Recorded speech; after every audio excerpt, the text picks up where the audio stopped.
I get so pumped up for these. Fight Companion. If you've never heard one of these before, ladies and gentlemen, I'll probably explain this in the introduction for the people that have to listen to the audio version of it only. We just watch fights and we talk shit. We may or may not discuss the actual fight itself. Most of the time, we don't. But today, it's with the great Joey motherfucking Diaz. Thank you for having me. Thanks for being here, brother. I'm excited. I'm excited about our show at the CoCo Theater tomorrow night.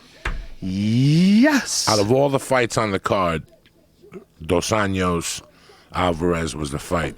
Really? That was my fight. For the whole weekend? The whole weekend. I didn't know when it was. I thought it was on the undercard. I didn't know when it was. Yeah, but this one is tonight. the fight I've been waiting for. This, to me, is a fucking barn burner. I'm looking forward to it for sure because Alvarez is very tough, and he makes every fight tough. He's a tough dude, and I think he's going to have a real good game plan coming in. I think he's going to be as prepared as you're ever going to see him because you've seen him off some hard fights in the UFC. You know, he had that war with Cowboy Cerrone, got lit up, especially his leg. He got his leg kicked. He just got introduced to the next level of MMA. But coming off of a victory like that over Pettis, and he beat Gilbert too, and he had to fight through adversity in the Gilbert Melendez fight. He had a seriously fucked up eye. Remember his eye swelled shut? Yes, that's right. He's a tough dude. You gotta put him away, man, and that's tough to fucking do. He's as game as they get. But this dude is special. This Dos Anjos is special.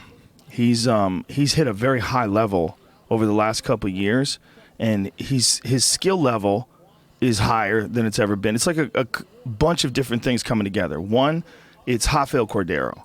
Rafael Cordeiro is such a good coach. The coach of King's MMA, the original guys from Chute Box in Curitiba, Brazil, those guys were so badass. I mean, he's from such a badass lineage. He's from the early days of Ninja and Anderson Silva, and he's the guy who took Fabricio Verdum from a guy who really wasn't a striker at all. Just a jiu-jitsu artist. And he brought him to the heavyweight title. And now you look at Fabricio striking.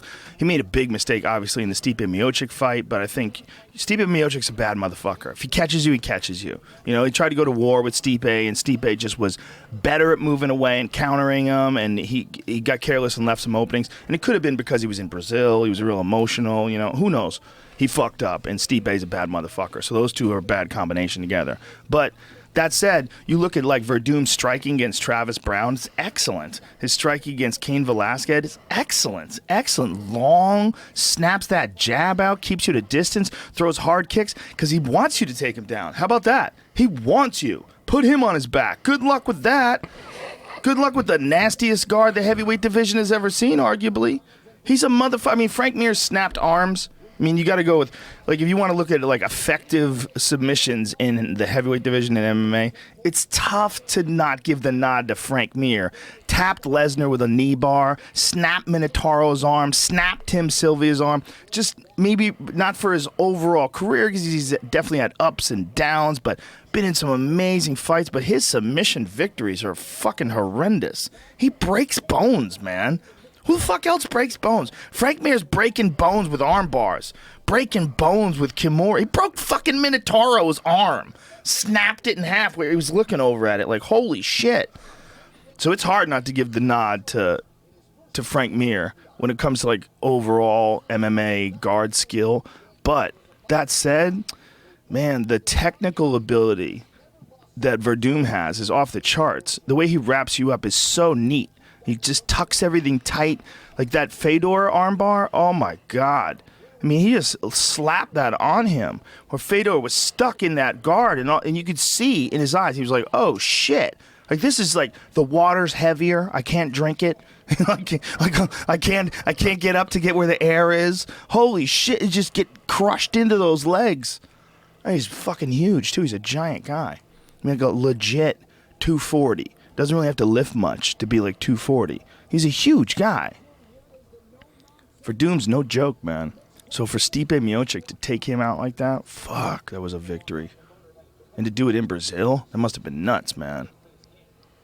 That was like 40,000 people or something crazy, right? It was a soccer stadium.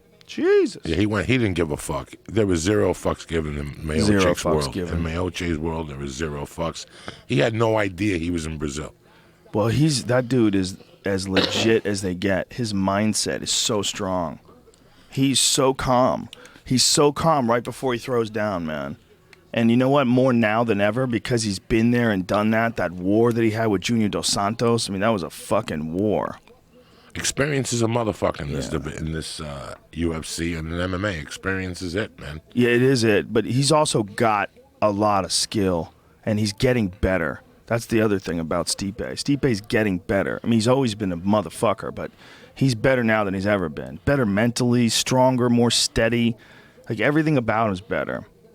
Now he has, what's his name in Cleveland? When? Alistair Overeem in October. Oh, September? Something like that. September, I think. September in Cleveland. Oh, you want to go? That's a barn burner, right? Want to come? I don't know what the date is. Let's do a show on Friday night. My October's jacked. On September's jacked. You're too goddamn popular. No. I do the every other week thing. But the nose, the special, everything is just falling in. It's just October 15th I shoot, so everything is wrapped around that pretty much. Beautiful. But Cleveland's, that's going to be fun. And the people that are going to be there to support Stipe, because right now, I mean, they've got basketball, and now they've got the UFC heavyweight champion. Put the show together. I'm open. You're open? I think I'm open shit. there. Saturday, September 10th. I think I'm open. So the Friday the 9th would be where we do the show. Beautiful. Let's do it. I think I'll I'm find open something. there. That's a crazy fight, too. That's an interesting fight. Because Alistair's been fighting very smart lately. Man, he's just put it together really nicely in his last few fights. Is he still at Jackson's? Yes, he's still at Jackson's. I think. Part-time? Pretty sure. I'm pretty sure he's still at Jackson's. The thing about him, again, he was, in Pride and all that stuff. Yeah. He was the heavyweight the champion in kickboxing.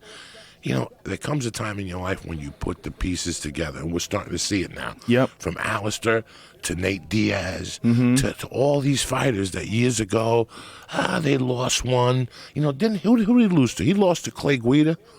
Rafael Dos Anjos, a broken jaw. Yeah. And look what he's gone on to do. Crazy. So they put it all together. It's like when a comedian gets a show. You know how hard it is for a comedian to get a show? All the stars have to be aligned. Right. Everything has to be in order. Everything. Just to get it on. Right. That's everybody gets pilots every year. But just to really get to that high level that you're talking about takes years. Maybe Cordero, when he went to Cordero put it all together. The jiu-jitsu and the boxing or the kickboxing, put it all together. It definitely is a big part of it. It's a big part of it. You know what else is a big part of it? His strength and conditioning program. He's one of those guys who trains under Nick Curson. Do you know Nick Curson? No, sir. Nick Curson is he's one of the students of Marv Marinovich. You know the Marv Marinovich and Todd Marinovich story. Yeah, and Marv Marinovich was a world famous strength and conditioning coach with like some seriously unconventional, wild ideas that were very, very effective. And he trained BJ Penn for a couple camps. And Nick Curson is one of his disciples, and Nick Curson handles Dos Anjos and quite a few other guys. Ruslan Provodnikov, how do you say his name? Ruslan Provodnikov, right? I'm so high. Definitely shouldn't be doing this podcast right now. Provodnikov.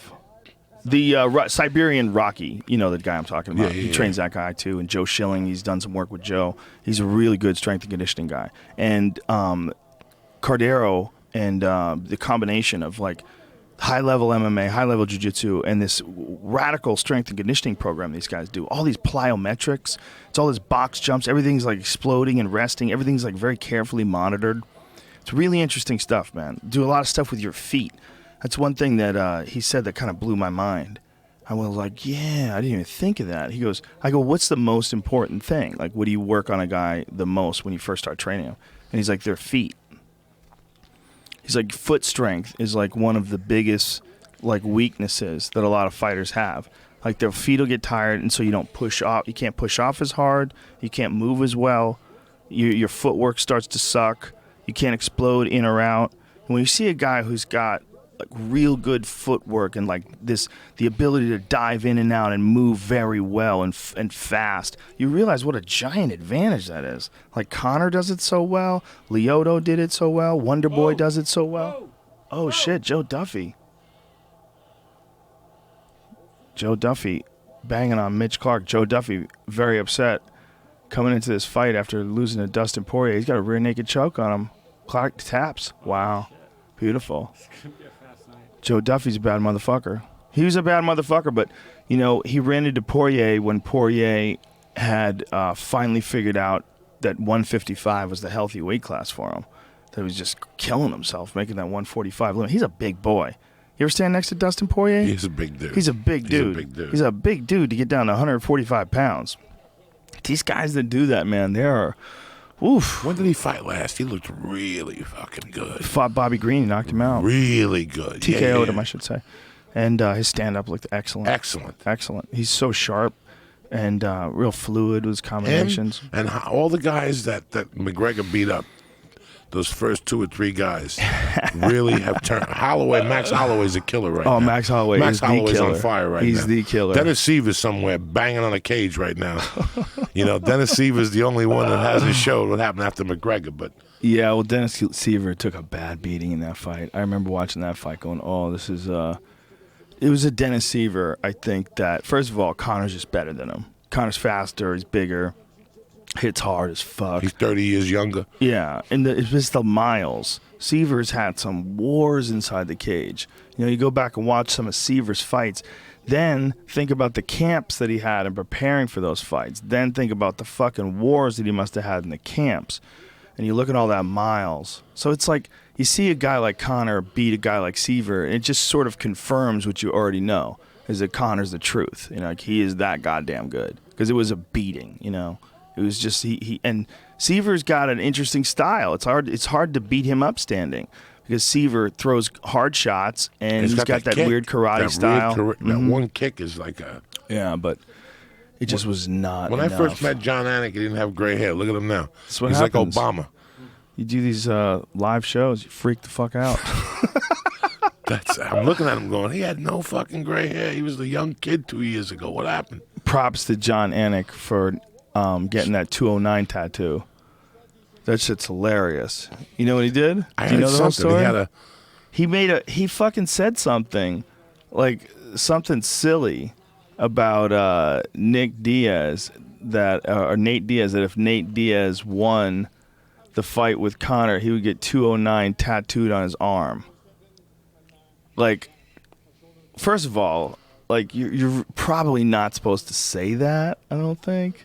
Like, especially about a guy that you have to commentate on. And second of all, I didn't agree with it at all. Like, stylistically. I thought when they announced that matchup, I was like, whoa. Like, Nate's a nightmare.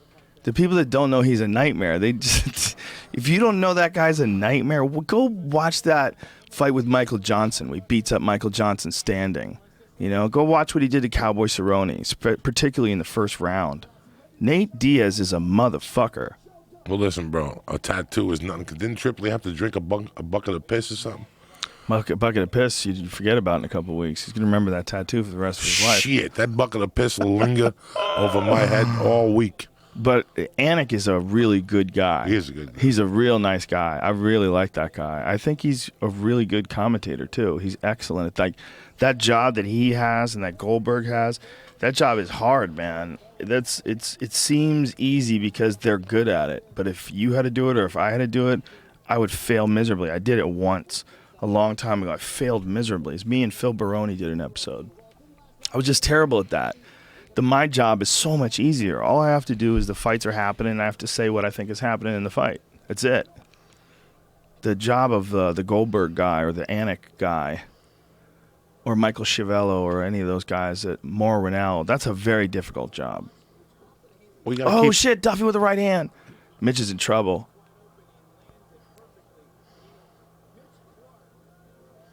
Well, that job, Wait a you minute. gotta keep it together. It's just a replay. Yeah. I was like, wait a minute, he had tapped, didn't he? That's a beautiful angle of it. That's a quick beatdown. Joe Duffy working with Faraz Zahabi is a big move too, man. That's a big move.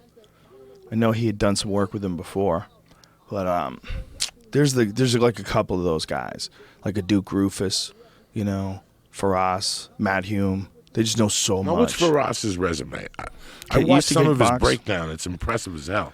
Yeah, he was a kickboxer, very good kickboxer, and nasty jiu-jitsu, man. Really good jiu-jitsu. I've seen him demonstrate some techniques, and I've talked to some people that roll with him. Legit world class. Like, very, very good on the ground. Like, surprisingly good.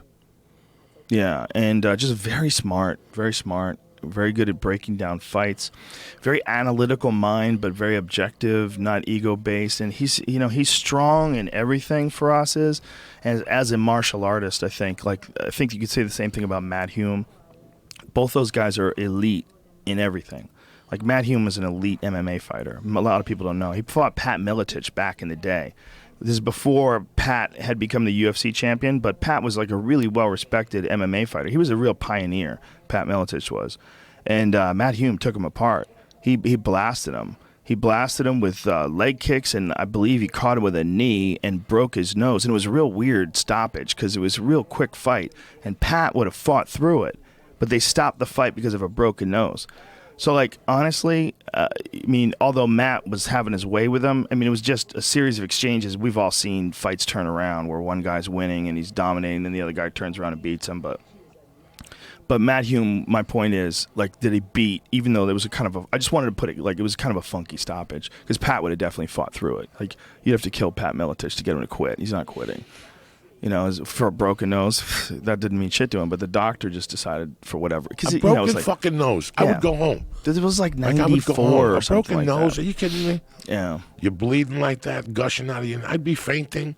These guys have broken noses all Are the you time, and they fucking fight through crazy? it now. They fight through it all the time now. The fucking... when Alvarez had the eye like that, I'm going home. Listen, it's over. Mm-hmm. I'm going home. I'll come back next week and fight you. We got to go look at this fucking eye, all right? What the fuck? Broken nose. I'm going to sit there and fight you to the death with a broken nose and shit. Well, Rory McDonald's having a problem with his nose. Apparently, he broke it twice in training. They were talking about it on... what is the ESPN show? Is it, or the Fox Sports 1 show? Is it UFC Tonight? Is that what it is? Yeah, UFC Tonight. They were talking about UFC Tonight that he had gone through. How the fuck do I not know that name? I should probably know that. That he had to go through 2 broken noses in his camp. So he broke his nose twice in camp preparing for that fight. Because I think it was really fucked up by Robbie Lawler. You know, that Robbie Lawler fight was insane. I got to fix my nose. They're going to put 2 straws in my nose and a stitch. For 30 years, I was looking for a straw. Now they're putting 2 straws directly in my nose. What an invention. They're going to keep him there forever? For a week. Till the 18th. So I do the surgery Monday, and then for a week I have 2 straws in my fucking And then nose. they pull the straws out? And they pull the straws out. I had splints in my nose. It's interesting, man, because it kind of changed the shape of my nose a little bit. Like, it made my inside, there was so much they cut out. And, like, they have these things called turbinates. You know what those things are? Yeah. They get in the way, too. They cut those out. And he said they just pulled out just giant chunks of scar tissue that had calcified. There was just no breathing out of that stupid nose. You're going to love it, Joey. Once you get it done, oh, my God. You're going to feel so good. The to right be able to side breathe is out of your nose. Fucking done. The right side is done. I must have Done. killed that side with blow. Killed it. When that chisel, you know all I could see is that all I could see is that doctor on Monday, like a dentist, when they're cleaning a cavity, and she's got the goggles on and Coke rocks are hitting her.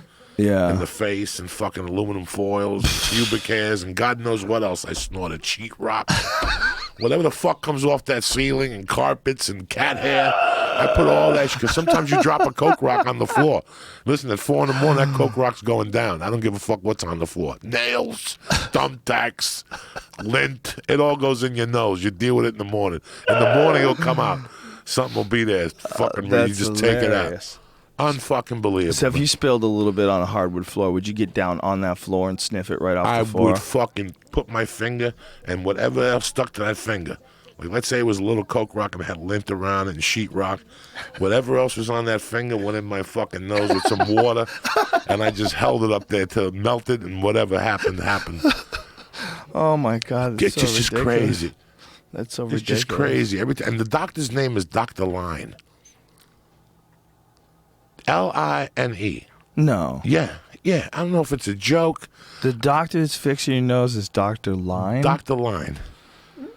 That's the fucking nose doctor. See, that's one of those things where it just makes you feel like We're not living in reality. This is it. Dr. Line. We're not. When he gave me the reference, I fucking died, my family doctor. I go, are you serious? His name is Dr. Line. This can't be real, Joey. It's a movie. It's a fucking, yeah. We're living in a movie. This John Jones shit, Joey Diaz. How disappointed.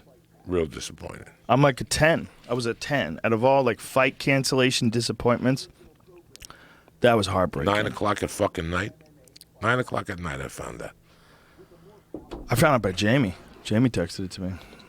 And I was heartbroken. And you said, oh no, or something. Yeah, I just couldn't believe it. I was like, oh no, I couldn't believe it. It's not drugs. I don't know what it is. It's not, because he's been tested by the probation department. So Well, how often do they test him? Every 2 weeks, maybe once a month. Well, what if he was doing something that, well, who the fuck knows? It's just speculation. But Yeah, just from what I speculation. understand, I don't think they pull you off a card if you were doing pot. You know what I'm saying? Like, if he tested positive for marijuana this far out, because it was in June, I do not think they would pull him off the card. He tested positive once before a For fight what? for cocaine. Yes. Against Cormier once Right. before. But what I'm saying is, I don't think it's that. No. I think it's a PED. Oh, God. That's what I think it is. Now, what's a PED exactly? Performance enhancing drug. Which meaning, could be, drop any- it on me. It could be an accident. It's been an accident many times. Right. Tim Means was the most recent example. I mean, he told them straight up, this is all I took. They went to the fucking store, bought it off the shelf, opened it up, tested it. It had that shit in it. So these people, we've said it time and time again, folks. There's people that are selling these things in vitamin stores and these muscle building things, and there's some people that are, you know, it might say that it has the ingredients on the list, which are all things that have been shown to help build your body up, but they throw other stuff in there too. They just do. They want their stuff to work. So sometimes they make these things and they just put steroids in them. Like, you could go to a fucking GNC or a vitamin shop and you can go and buy steroids, like legit steroids. Like, they will make you fucking big like steroids will. Are you serious? They keep catching them. Not as good as the best of the best steroids, but at times there were. I've talked about it before. There was this stuff called Mag 10 that you could get. It was so strong. It was crazy how strong it was. You just would get jacked. There's so much of that stuff. There's so many of those things out there. And they just keep making them, and then they catch them, and then they have to change the name, and they come back. That's how they do it with those boner pills, too. Those boner pills are filled with, like, steroids and fucking Viagra. Like, we need to do an on-it test of boner pills. We need to, like, go buy whatever Red Band's taking and take it to a lab and just find out exactly. Now, you buy those over the counter, right? Not even over the counter. It's like you buy them at gas stations only. It's like regular stores aren't going to sell those Rhino pills. You have to buy them in the shittiest. And what do they do to your dick? Apparently, according to Red Band, I haven't taken them. They destroy it. They turn it into a fucking cock-eating zombie. Your dick just becomes a monster. Your dick just something happens to it.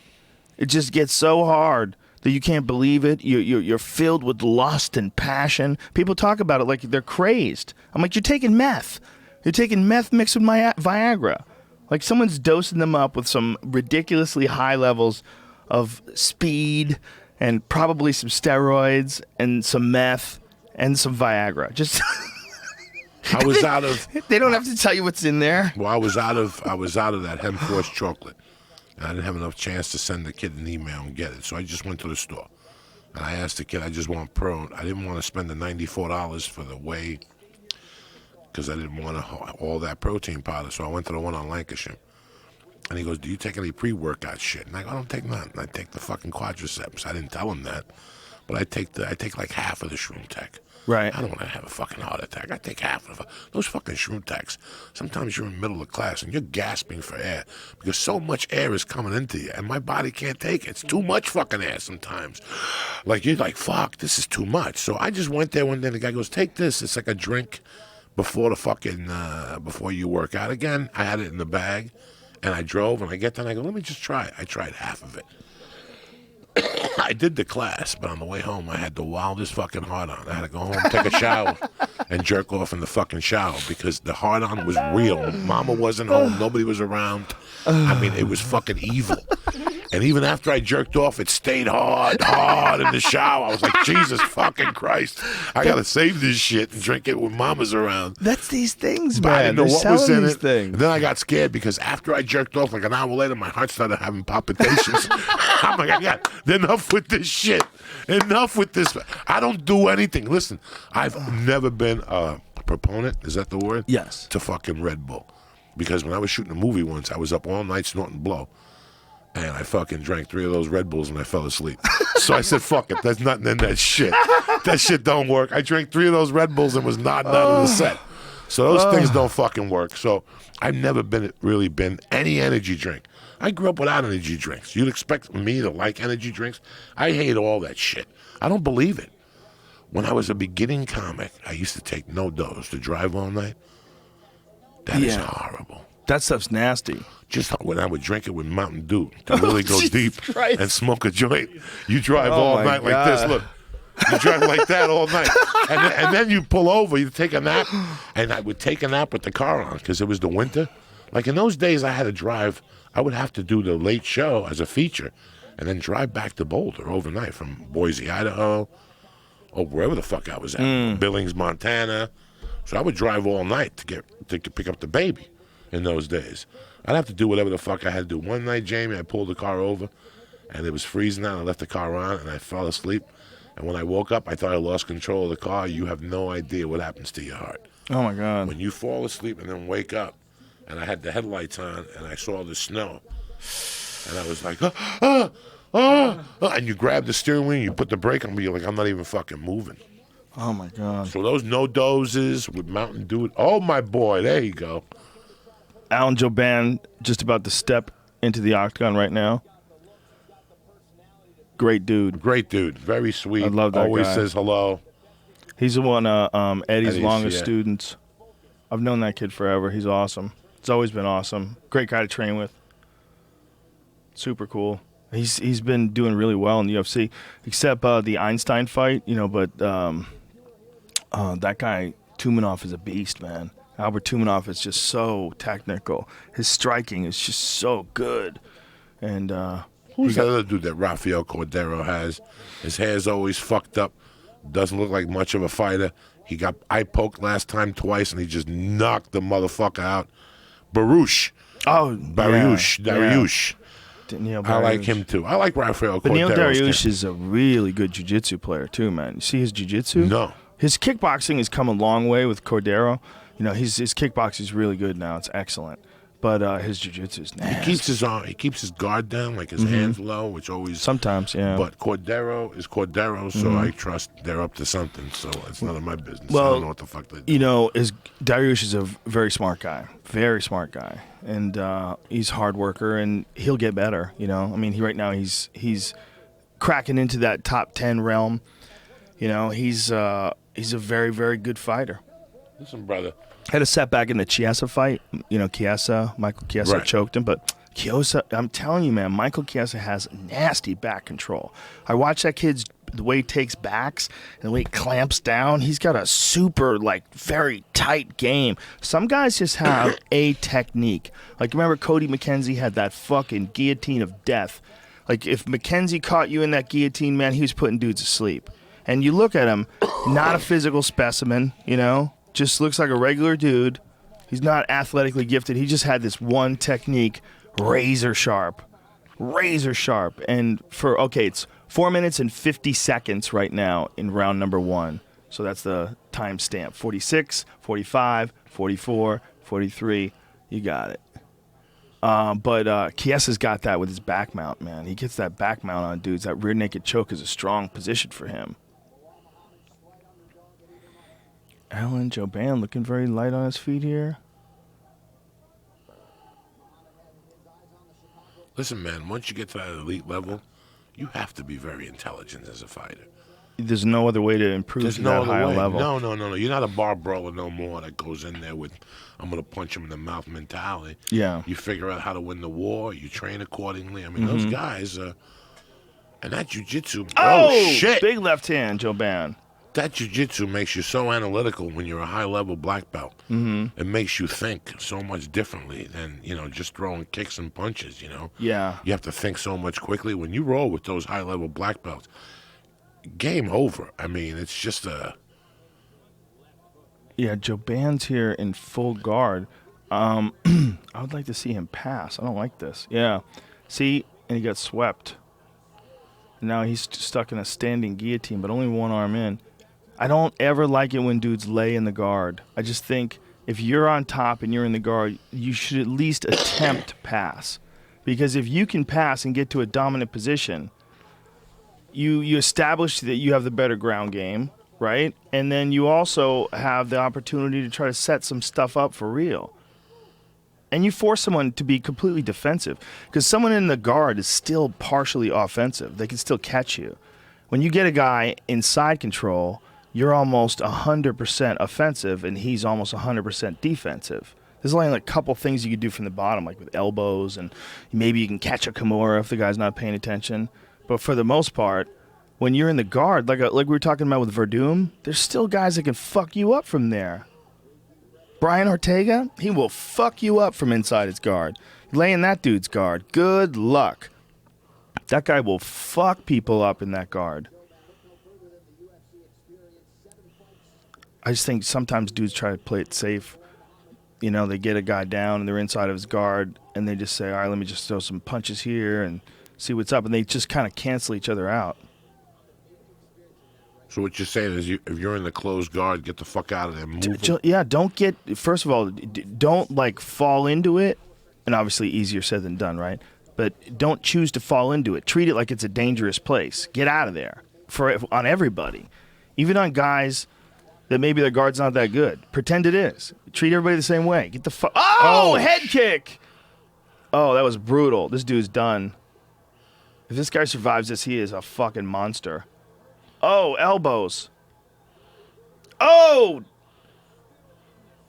Wow, this dude is gutting it out. He is gutting it out, man. Look at Come this. on, He's Alan. surviving. Come on, let's do this shit, Alan. This let's dude's do surviving. Muhammad is tough as He's fuck, tough. man. He is tough as fuck. Because he is not giving up at all, man. Giving up his back. Don't give up your back. Oh, knee to the body. Those knees against the fence are brutality, man. Knees to the body against the fence, they're rough. Like when Anderson got Chael Sonnen, that one. Ooh, nice slice pass. Keep going.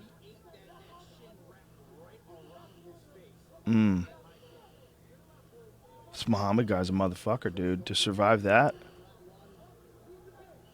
He's getting back up to his feet. Look at this shit. And he rolls. Joban on top. Oh, he went crazy with the flying punch. Joban's wrestling looks pretty good too, man. Good defense here, but this Muhammad guy looks very strong. I think Joban, those guys work out for kickboxing somewhere in North Hollywood. Really? Saxons? Yeah, some badass school up there. Is that in North Hollywood? Oh, yeah. I think that was in Van Nuys. Van Nuys. Is it in Van Nuys? Wherever Alder was. Used to be. Oh, yeah? That school there. I think one of the kids that goes to daycare trains with Alan. His kid goes. I see him there. He always tells me that's where they are. That Saxon gym is one of the best gyms around in this city for kickboxing. A lot of guys out of there fight in local competitions. He's got guys in Glory, and he's got Allen and a bunch of other guys. But very highly respected gym. Damn, Muhammad's a bad motherfucker. That dude's tough because he got clanged. He got left-handed on the point of the chin. I mean, that's a nice sort of hooking left hand. And then clanger. He got double clanged. He got clanged with the shin and then clanged with the punch after it. Dank. That's a boom boom. That guy is tough as fuck.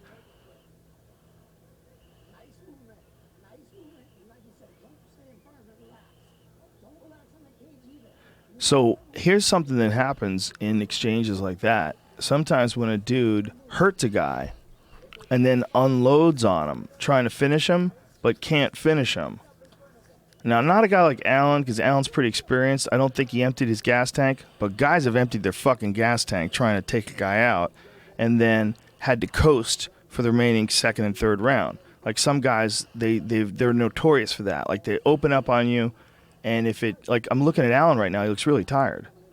And some guys do that. They'll open up with that first round, and they think they got a guy hurt. But if the guy can survive, they've blown a lot of gas and a lot of adrenaline too, because they got emotional. They just went crazy after you. And then when it doesn't happen and the guy survives and he's still there, there's just like a mind fuck going on. Like, oh no, did I empty my gas tank? Who was the big guy against that fought Brock and had him and was punching? Shane motherfucking that Carwin. Happened to.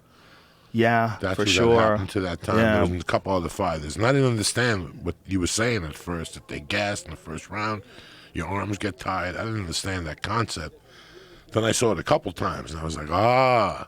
Well, Shane was a monster, dude. I mean, he had just ridiculous punching power, and he was just far more skillful, at the time at least, than Brock was standing. I mean, Shane was a really good striker standing up. His punches were short, and he had mad confidence in them. Like, he would slug it out with anybody. And one of the best examples of that, when he fought Gabriel Gonzaga broke his nose. Like, Gonzaga had him hurt. He broke his nose and staggered him. And then when Gonzaga moved in for the kill, Shane hit him with 6 inches of death. Just this thump, that giant cinder block on the end of his impossibly thick arms. And he just punched through Gonzaga's head. It was ridiculous. He has these like short punches that he hit Frank Mir with. He tied up Frank Mir. He got him in like a collar tie or something like that. I forget what he did, or maybe overhooked him. I forget what he did to control his body. But then he just uppercutted the fuck out of him. And it was just brutal. The power and the speed and the fucking leverage of these shots. I was like, Shane Carwin was one of the scariest guys to have punch you, maybe ever. Shane Carwin uncorks on you. Like, I watched that guy knock out a lot of dudes. And there's something about him in particular, like his physical size, and, you know, until his body started having like serious problems because of all his football career and, you know, just years of combat sports training, his body was giving him some real big problems. Now, with his what back do you and feel stuff. in the octagon when your arms get like that? They just get heavy? Acid fills your arms? What happens? You'd have to talk to them, obviously, because I've never fought in the octagon. Well, But anything I would at any imagine, level. Like, does it happen to boxers? Yeah, sure. Does this type of training happen to boxers where they get all... Adrenaline dumps. Adrenaline dumps are so real. But there's also a thing about MMA versus boxing. 5 minutes is a long fucking time. It's a long time. And you can't sprint for 5 minutes. No one can. And so with a guy like Joban, like, did he sprint there? That's the question. Did he sprint? Did he go all out and then couldn't go any further and then had a minute 40 left in the round, and Muhammad survives, and Muhammad feels that. He feels that Joban might have fucked up and emptied his gas tank. Now here he's got Joban up against the cage. Joban's moving around. He looks a little slower. You know, it gets interesting because that's a famous quote. I think someone else said it, but Chael Sonnen is the one who told it to me. He said that if you try to take a guy out in the first round but don't, you'll most certainly lose a decision. Or you're more likely to lose a decision. Like, you try to win the fight by knockout or don't win the fight at all because you're not going to have the gas to go 3 rounds. Now, is there anything you could do in your strength and conditioning program to avoid that? Or is this all... You could recover faster. With the most efficient training and getting yourself in the very best peak shape, you can recover faster. You know, the question is, okay, is a guy like Allen or is this gentleman Muhammad, are these guys in their optimum physical shape? Well, you don't really know.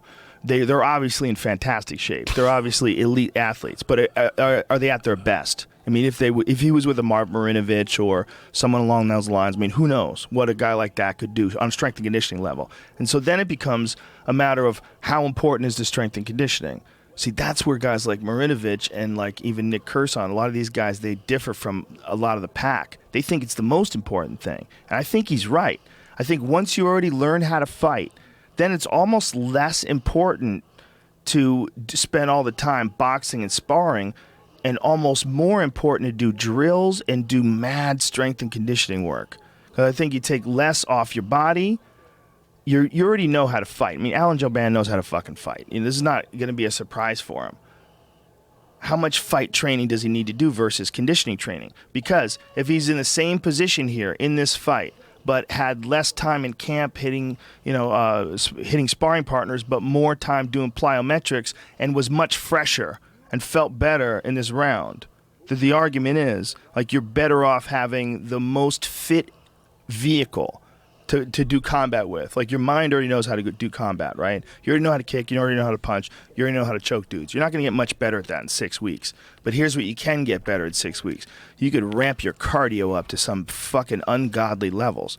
So the question becomes, should you invest all your time doing that, or should you invest your time in fight training? And it's the great debate. Now, we have had the discussion about Robbie Lawler. That Robbie Lawler's training camps consist of wrestling and hitting the pads. Used to. Spars now. He spars now. I don't think it's a coincidence that the time that he's back sparring is also the time when he went on this unbelievably successful run in the UFC and is now the welterweight champ. I don't think you can get away with not sparring. I don't, but some people do. And some people think that you don't need to spar at all, or you spar very little, and most of what you do is, I mean, that works for them. Some people think that sparring is the most important thing. Eddie Alvarez went 150 rounds to prepare for Dos Anjos. And I'm sure Eddie Alvarez does everything else. I'm sure he does strength and conditioning. I know he does a lot of pad work. I know he does everything. He's an animal. He leaves no stone unturned, right? But that's a lot of sparring, right? Some guys don't like to spar much at all. Some guys spar very little. Maybe spar real light, spar like once a week, and they save themselves. I mean, everybody's got their own method to prepare. But guys like Kursan, and I guess it's Marinovich's, this is their school of thought. It's like for a guy like BJ Penn. Marinovich took BJ Penn to his highest heights. Like when they were training together, BJ hated the training, but god damn was he unstoppable inside the octagon. That was the phenom BJ Penn. That was the real prodigy. When BJ Penn was lightweight champion, like when he destroyed Sean Shirk, when he destroyed Diego Sanchez, god damn, BJ was good for this brief time. This, a few fights. His cardio wasn't suspect at all. At all with them. But the training is just unbearable. BJ did an interview about it where he's talking about how he couldn't even hold his baby in his arms, man. He would get home at night and he couldn't hold his baby. His arms were too tired. Like, they break you. They're all about physical conditioning. I mean, Marinovich is a fucking mad scientist, man. I'm giggling because Monday was 4th of July, and me, the asshole, decides to go to jiu-jitsu. And Mr. Crane goes, fuck it. There's no teaching dick today, just 7-minute rounds. I didn't know this. I can't hear. I'm deaf. I can't hear. I hear him puts the clock on, and you have to pick your sparring partner. A girl picks me. Dog, she fucks me up, right? Because she's about $110, this girl, with a tattoo over her eyebrow. So I know I'm in for a fucking dogfight with this girl. She can't pull me down. She can't move me around, but she's taking my back, Joe Rogan. I'm dying. I'm huffing and puffing. I look up, and there's 3:50 left on the clock. 3 minutes and 30 minutes left. I thought I was going to fucking die. He made us do that 7 times. At the end, I just looked at him, Joe, and I was like, Jesus Christ, I don't know how you high-level motherfuckers do this. Oh, yeah. I couldn't even walk that night. My legs were killing me. But I will tell you what I've been doing over there, Joe, that's helped me a lot. And it's right what you're saying, that tactical fitness. I do the 30-minute class after the jiu-jitsu class. Mm-hmm. And it's just little exercises that you don't think much of, but next thing you know, shit's pouring out of you. Are you doing it with that kettle jitsu guy, the guy on Instagram? No. He's my buddy, Joey Alvarado, good guy. He's got a good Instagram page. He really works hard, good, Joey Alvarado. Good videos. He really does. Good kettlebell exercises. Yeah, he really does. That's 6:30 in the morning, dog. And he's a jiu-jitsu player too, he's right? He's a black belt. He's a black belt, Machado black belt. There you go. That makes sense. Because he had real good exercises, grappling, for jiu-jitsu. That shit starts at 5:30 in the morning with him. That's an animal, man. 5:30 kettlebell, 6:30 jiu-jitsu. Then it closes down till 9. Then they start that tack fit. Then they do no-gi. Then they do drills. Then they do the regular jiu-jitsu. And there's people that stay there from 9 to 1, Joe Rogan. Jesus Christ. There's this dude I'm friends with, Jocko Willink. He's a former Navy SEAL, and now he does like does like seminars for businesses and stuff like that. Teaches them how to motivate and how to lead groups. This motherfucker's such a savage that every morning he takes a photo of his watch when he gets up to work out. He works out every morning at 4:30. So but his Instagram is filled with these pictures of his watch at 4:30. And you wanna see some shit that makes you feel lazy. Follow that guy's Instagram. Every fucking day, 4:30, all caps, get after it. And he's doing fucking deadlifts and squats and fucking throwing kettlebells around and doing dips. You're not an early morning guy, are you? No. Not at all? What's the earliest you throw weights around? Sometimes I do. 11. Well, I do weird shit. There's Jocko's. Look at it. Look at his fucking Instagram page. It's all 4:13 in the morning. I know who that guy is. Yeah. He trains with Dean Lister. Yeah. I know who that is. Okay. Legit top level black belt too. I mean, I know for a fact that he goes to war with Lister, and Lister is one of the best in the fucking world. I mean, and he's got a podcast too, the Jocko podcast. Yeah. I convinced him to do it after doing the podcast with him here. Alan's in trouble. He's in trouble. He's taking some hard shots here. He's getting roughed up. That uppercut there, I think what we're talking about might have happened. Yeah, I think it did happen. We were talking, and you could see him on the ground. He was tired. I saw him after the first round. Jesus Christ. Oh, he got spinning back-fisted. He's all right. They went to a decision. I wonder who won. Well, he won this round. I think. I think Allen won the first two. So that guy's a tough prick. He's a tough motherfucker. Yeah. Congrats to him. Even win or lose. I think he's 12-0 going into this. He was 12-0 going into this. Well, I don't think they really. I think this is his first UFC fight. Or no? I don't think so. I feel like he's had one, but goddamn, I'm impressed with him, man. This is his first one. Yeah, because they didn't even have a picture of him. They didn't even have a fucking picture of him. He's really good, man. He's really good. He's tough as shit too. I mean, he got. Oh, look at that right hand. That's nice and clean. He got clangered in that first round, man. You can never forget that. He got clangered twice. He was in real trouble. That guy gutted through that, weathered the storm, and started putting it on him beginning in sometime in the second round. Look at this. Nice combinations, man. Sometimes I'm up at 4:30. Jesus I drink a glass of water with ice in it to get everything going. I make a little coffee. I make an almond smoothie, and it's like 5:45, and I go, maybe I'll go to 6:30 jiu-jitsu class. Whoa. And I'm like, fuck you. Most heart attacks happen between 6 a.m. and 12, bitch. Do they? I don't do a jumping jack till 12. You understand me? Nothing. Nothing. And now they're saying if you're older than 50, they happen at midnight. Between midnight. They want you to take a baby aspirin and drink a glass of water. So now I'm pissing all night. I go on a fucking drought after 6 so I could sleep fucking 9 hours straight without pissing. Now they want you to drink a big glass of water at midnight before you fucking go to bed. Yeah, that's not good for your sleep patterns. No, but that's what they said you need to do. Why do you need to do that? I don't know. Isn't it check important out the fucking journal of Check out the journal of this. Yeah, that. One of those things. Yeah. So now they're saying a baby aspirin, a glass. Give me your of guess. Give me a guess. Who wins? Alan Joban, but 28-27, 29-28, 29-27. Alan Joban. But he better get on his knees and thank the Lord. He better get on his knees and thank the Lord and Satan and whoever else. Well, because he knows he was getting hit at the end, and he knows he's going to walk out and go, Jesus, I was running out of yeah. He was in trouble.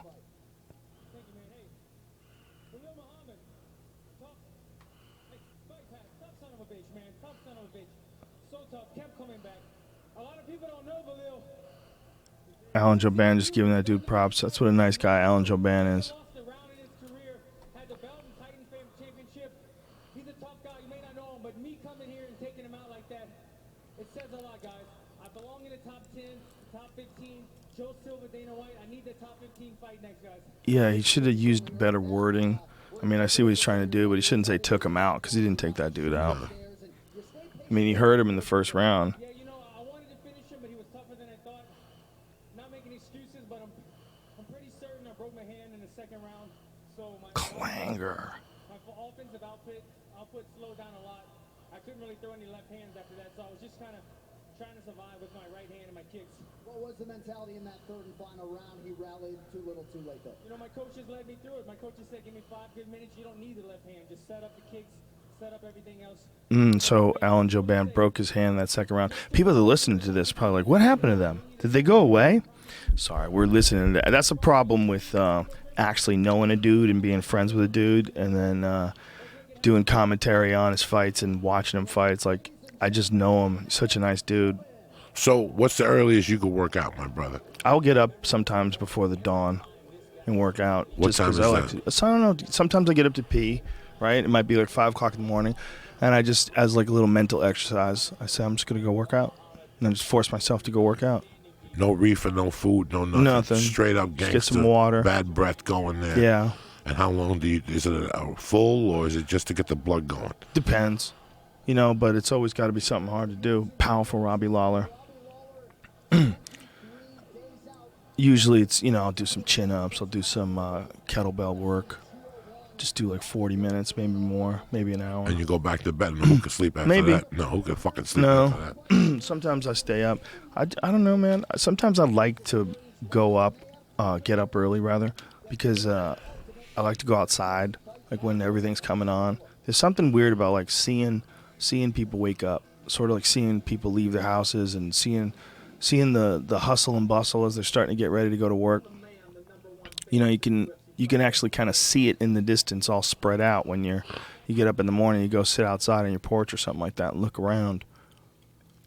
Just something about it makes you really recognize this strange cycle that we do every night. Sleep and rise and get caught up in the momentum and keep doing the same thing over and over again, trying to figure out what the fuck you're doing. Well, sometimes when you watch other people doing it, you kind of realize it's like, oh, this is like a weird. We're like pattern things. We follow patterns. Like humans on a whole, we love to follow patterns. We follow like the same patterns over and over and over and over again. Same routes to work, same bullshit you're dealing with at the office, you know?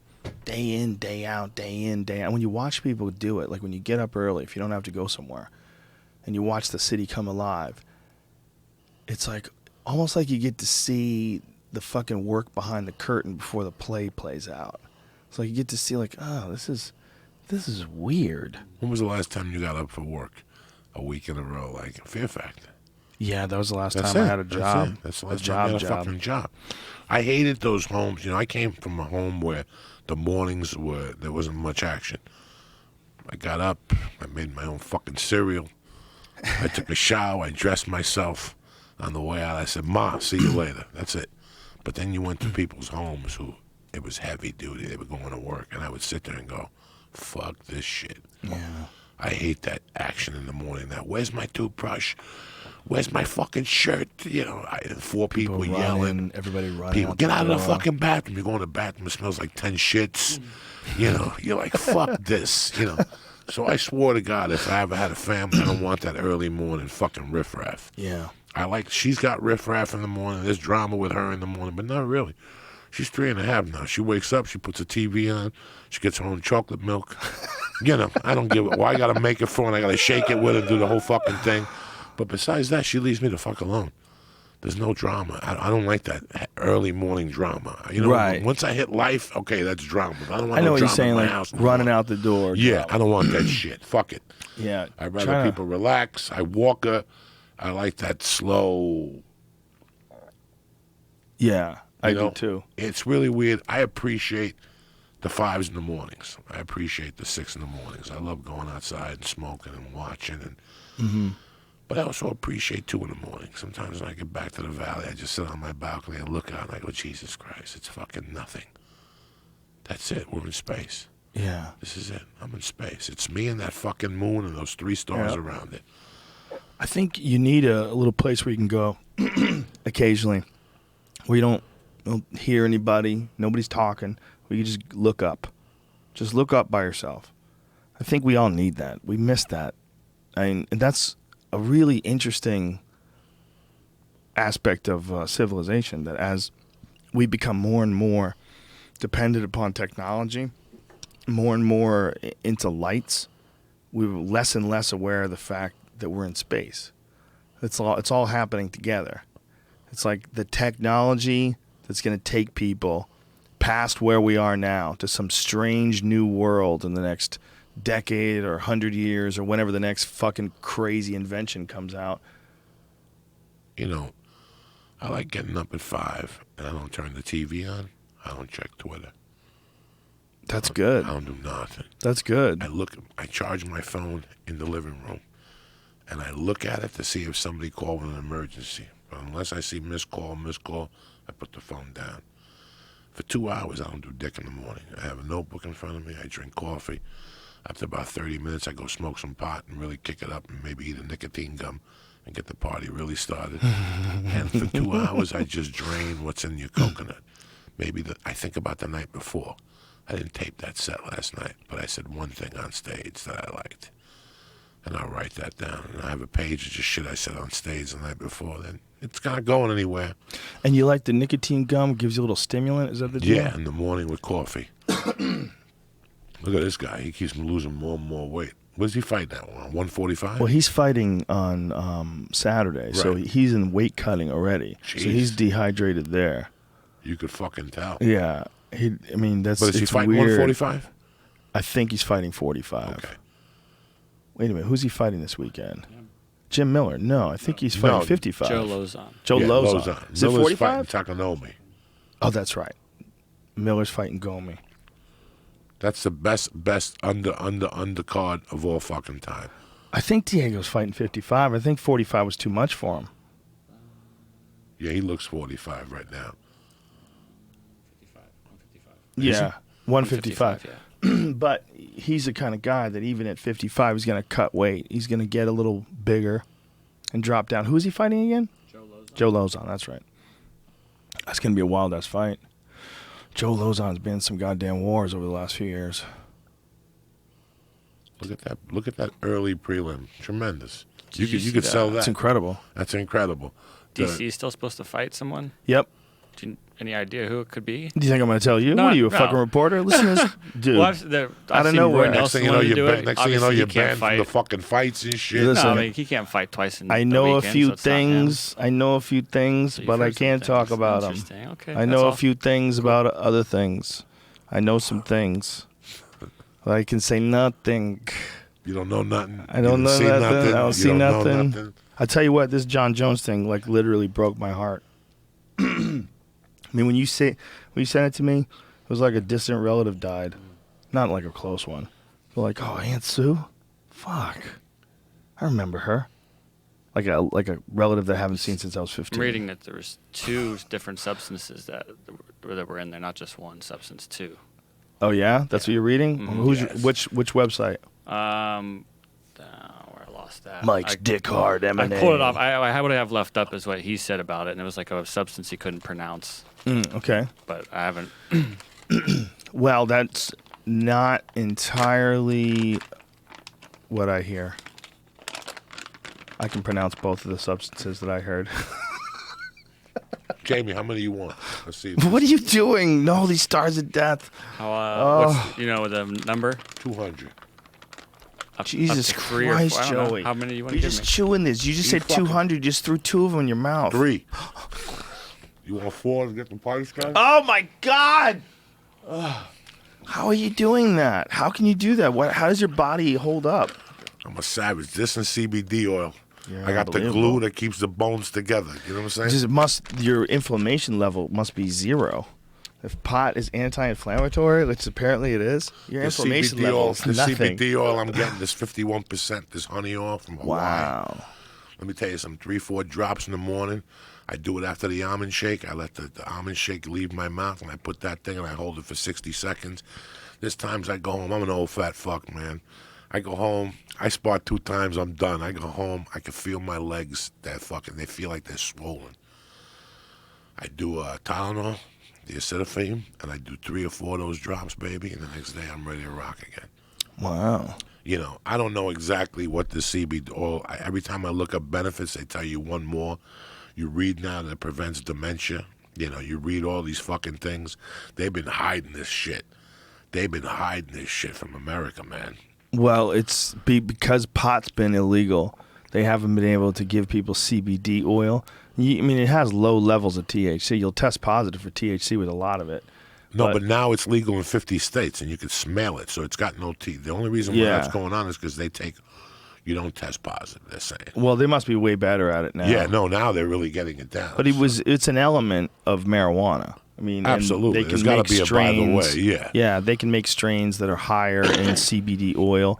I mean, maybe they figured out a way to extract CBD oil 100% pure where there's no residue of THC they whatsoever. They clean that out, and then they add a little THC to it because counterbalance with the THC, that's what gets everything. That's what works on those tumors. That's what works on the, so. Yeah, that CBD oil is supposed to be amazing for inflammation, though.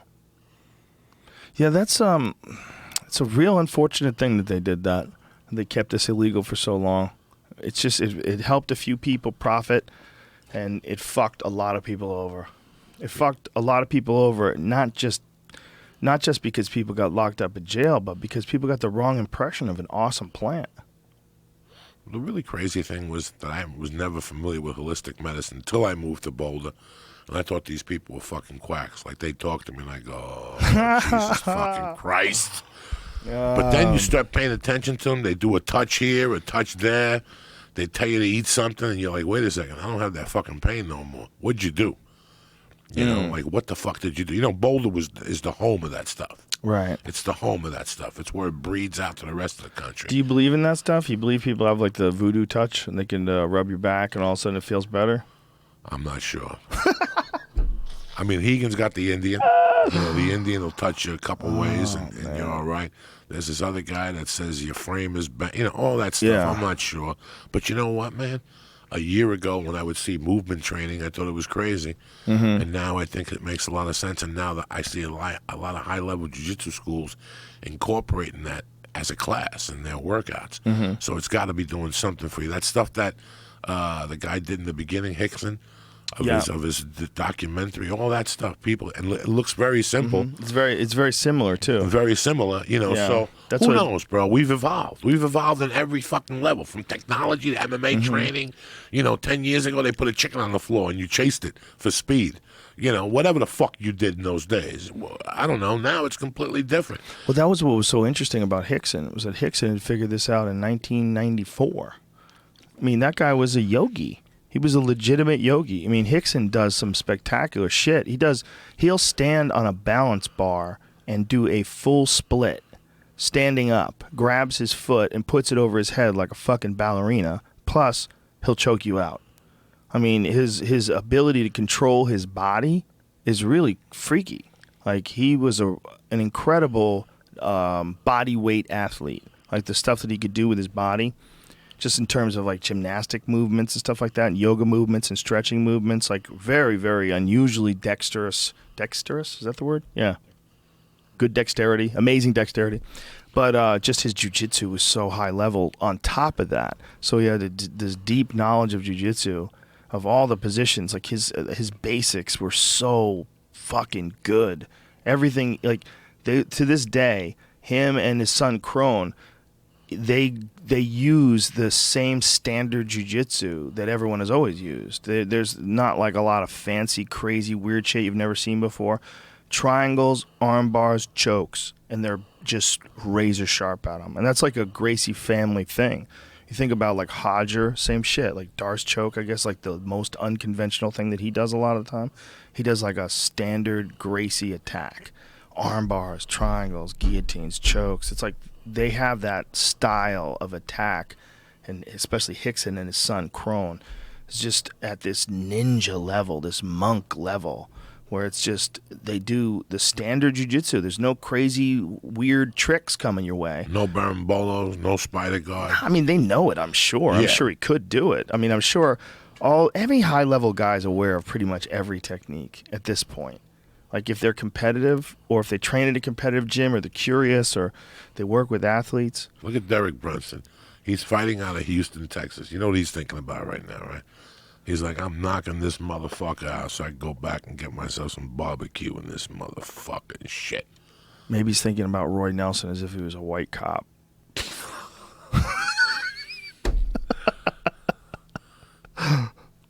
It's a fucking nightmare what's going on out there, Joe. Jamie, can you put the card up on one of the TVs so we can see what's coming up next?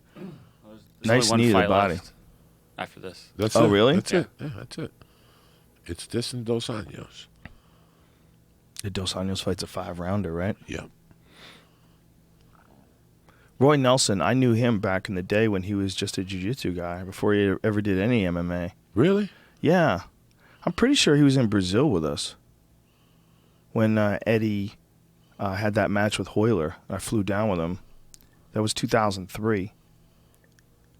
Roy Nelson was a real high, I mean, still is like a real high-level grappler. He beat Frank Mir in a grappling competition, a straight grappling competition, like some ridiculous amount. Like, just outpointed the shit out of him.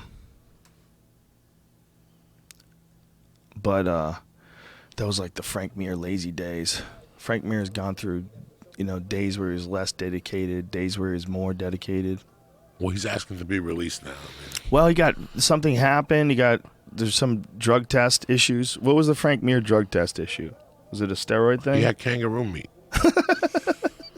That's right, And right? they said that they tested that they put the steroids in the kangaroo meat or some shit. So, Wait a minute, you serious? no, yeah, that's what he said. He ate kangaroo meat. Oh, When he went to Australia, he tested positive after Australia. come on. He really blamed it on kangaroo. Damn, these Roy Nelson knees to the thigh are impressive. I like what he's doing there. He really did say that. Yeah. He Oh, really did say that. my God. That's what he ate. And What? He said that they put What? a lot of. I swear to God, Mir has denied. Listen, Mir questioned in April if his positive test could be the result of tainted kangaroo meat he consumed in Australia. I have a feeling he did that with a half a smile on his face. Oh, shit. Yeah, Derek Brown. I told you. Derek's like, wait a second. I got to get this out of Las Vegas. Oh, shit. It's Derek Lewis. What I call him? Derek Brunson. Brunson. Sorry about that.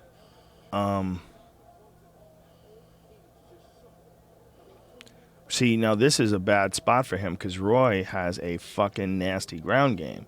Everybody thinks of Roy as being this dude who just beats you up if you stand and trade with him. But Roy can control motherfuckers on the ground, man. He lost to Andrei Arlovsky in Elite XC, but that's what I detail, or what I call one of the most crooked organizations that ever showed MMA. Crooked in not maybe that they cheated, but crooked in like the way they interpreted the rules of MMA.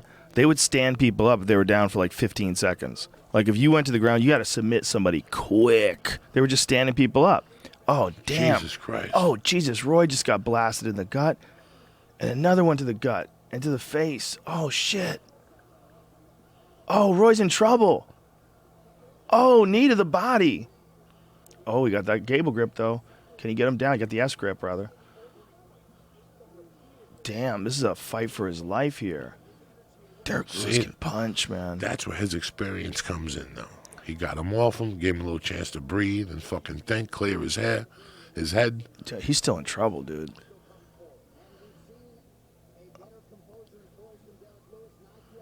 Lewis can crack, man. He really hits hard. That was an excellent exchange, too.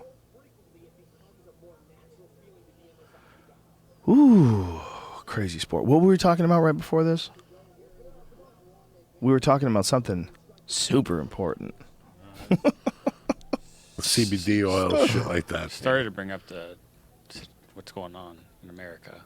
But Oh, the shootings things? there's an active situation going on too right now in Dallas. What's going on? There's supposedly a shooter shooting cops right now during a protest. No shit. No 2 or 3 shit. cops This have been is what's shot going to already. happen. No shit. I told Tate today. Tate called me. He goes, Tate. I go, listen, 6 black guys are going to get together and start ambushing motherfuckers. And that's it. This is going to go, because you can't keep doing this. Oh, Yeah, this is fucked up. Roy's taking some bombs, man. Roy's in trouble. Jesus, Derek is in excellent shape, too, man.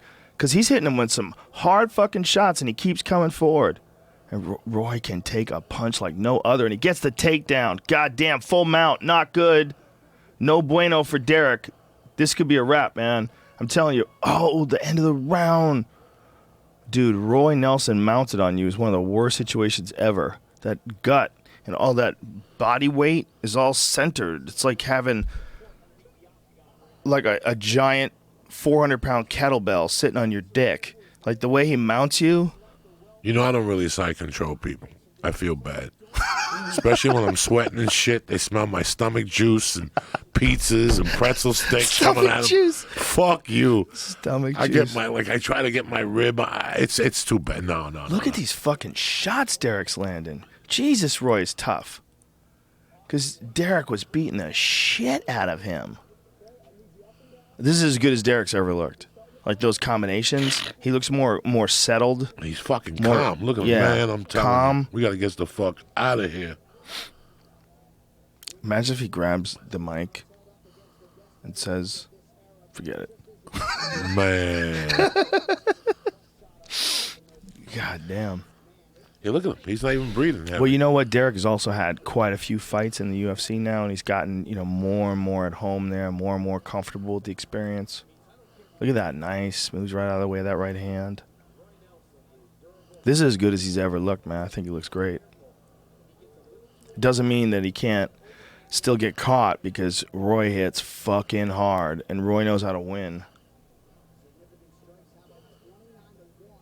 Oh, shit. Yeah, it's really weird. Roy's been lingering for years, bro. He's like he don't go away. Roy's a tank. He really is a tank. And he's a guy who probably should be fighting at 185. How about that? If he had the kind of discipline that some of these dudes have, like Dos Anjos that cut way down. But who knows, man? Maybe part of why he's so good is because he's a small man fighting as a heavyweight and can take unbelievable punches and kicks and hits really hard, but he's not like a physically big guy. I guess he is in his weight because he's about 265, but if you got rid of all the body fat on him, how much do you think he'd weigh? 230, 220? Like, quite honestly, if you put him in the same kind of condition that, say, like Robbie Lawler's in, get him down to his optimal fighting weight, what does he weigh? 210? Yeah. Look, he's got lats. Oh, he's a tank. He's got lats. He's got traps. So it's just the stomach. Yeah, well, all that stuff under look at that the legs. stuff Look is at the strong legs. as shit. Yeah, look at the legs. Yeah. Now, remember, when he loses that weight, those legs are going to be fucking savages because they've been holding up a house. Yeah, it's true. For the last fucking 10 years. So, yeah, he's halfway there. If he just went on a diet. He's never going to do that, though. That's part of his flair. That's just who he is. It's amazing. He's a world-class fighter, and he's built like a guy who works at a gas station. No disrespect. Roy knows I'm a big fan. He's a great guy. He's tough as fuck, too. Just tough as fuck. He's one of them Allman Brothers motherfuckers, He's one of them Allman Brother fighters. They'll fucking come all night. They'll show up with a bottle of Jack. You bust their lip, they just put Jack on it and keep fighting. Fuck stitches. He's had some spectacular knockouts in the UFC, too. I think of the guys he's KO'd. Mitrione, Czech Congo. He KO'd Czech Congo, right? Yeah. Did he? I want to say he did. I know Frank Mir caught Congo and then put him away with a choke. Am I confusing the two? Oh, side control. Oh, shit. Yeah. Side control. Not good for Derek. And now he's unleashing those beers. He did beat him. He knocked him out. Yeah. This is terrible because this is 2 minutes to go in the round, and Derek is not moving that much, which means Derek is probably starting to fade. He blew his gas tank trying to put Roy away, I think. We're seeing the same strategy play out that we saw with Joban and with Derek Lewis. Went for it, sprinted, emptied that tank, and worse situation for sure, though, for Lewis, man. To be on the bottom. Roy gets that mounted crucifix all the time. That's what he's looking for. He's going to punch Derek in the face until Derek gives him that right arm. He's going to take that right arm, shove it in between his two legs, and once he gets that arm in between his two legs, once he feels like he can open it, he's like trying to bait Derek. Oh, okay, now he's got his back.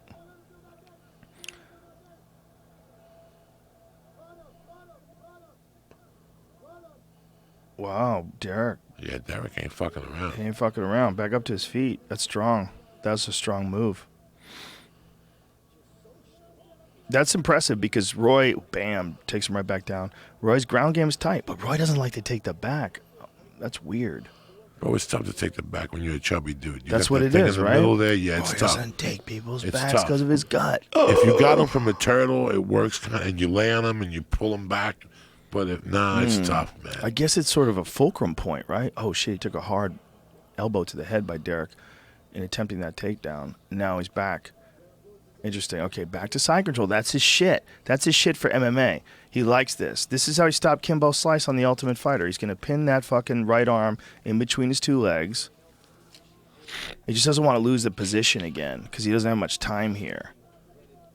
So he's probably just going to try to beat him up from here. He's smothering him with his gut. Look I'm at telling this. you, that pizza on the fucking head and garlic chips. Oh, he heard him.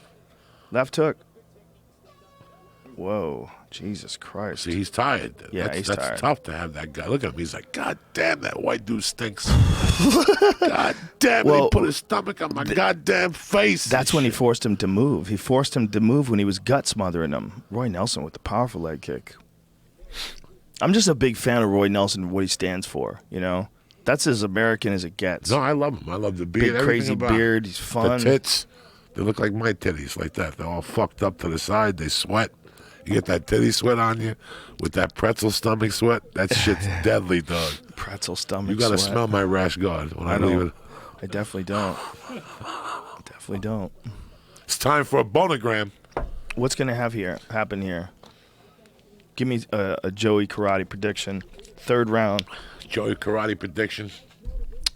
Roy Nelson's getting a little bit of confidence.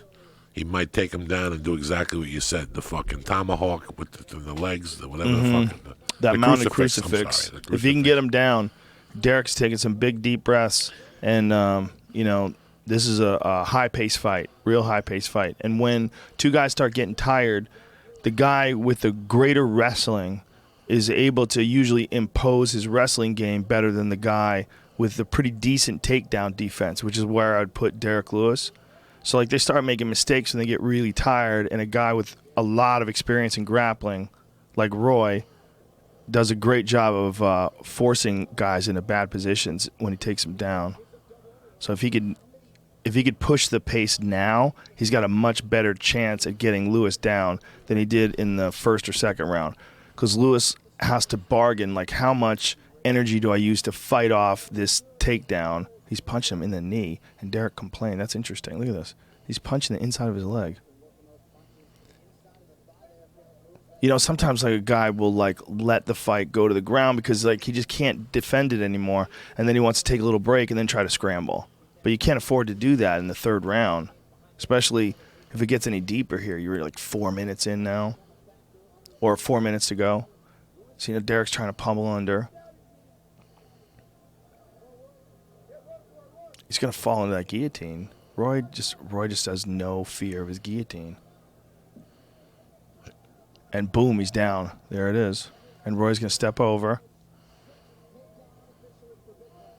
Okay, so now he's got 3 minutes and 30 seconds to work. And if one of the first thing Roy's going to do, Roy doesn't fuck around. Roy's going to establish a position, and then he's going to move to half guard or move to side control. He's going to establish some way to control his body, head and arm control. And then he does your standard shin and instep slice, pins down. He's a Renzo Gracie black belt. Is he? Yep. In New York, that guy? Yep. I mean, he trained with a lot of different people, but I'm pretty sure he got his black belt from Renzo. Roy's super legit on the ground. Watch, he's going to slice down. All right, he's just posturing up on him here. He doesn't feel like Derek is moving his hips at all. Derek is like an exploder. He's like a wait for his moment and explode sort of a guy. But he's eating some shots here with Roy on top of him. If Roy can just keep him pinned down here like this with his head at that awkward angle, that's an awkward place to be, man. He doesn't want it anymore, so he's going to... See, it's like Derek bides his time, waits for his energy levels to restore, and then just hulks his way standing. I mean, for sure he's got technique. The way he got up, that was all smooth and everything like that. But what I'm saying is, he's strong as fuck. But this fucking guy resting on you, that takes its toll, man. Yeah. No, it does. No, and Roy, believe me, is making that guy carry all of his weight.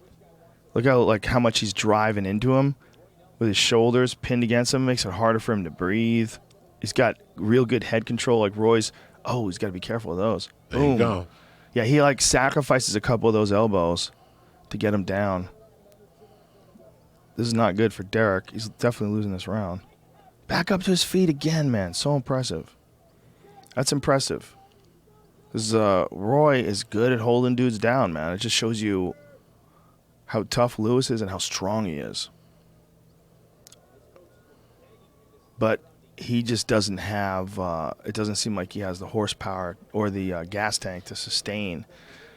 You know, he can't get away from him. He manages to get back up to his feet, but then he can't get away from him. Here we go. Here we go. Yeah, Big John McCarthy steps in for the fans. Let's do this shit now. This is we UFC got a minute 200 to weekend, go, baby. Cocksucker. Oh, let's do this shit.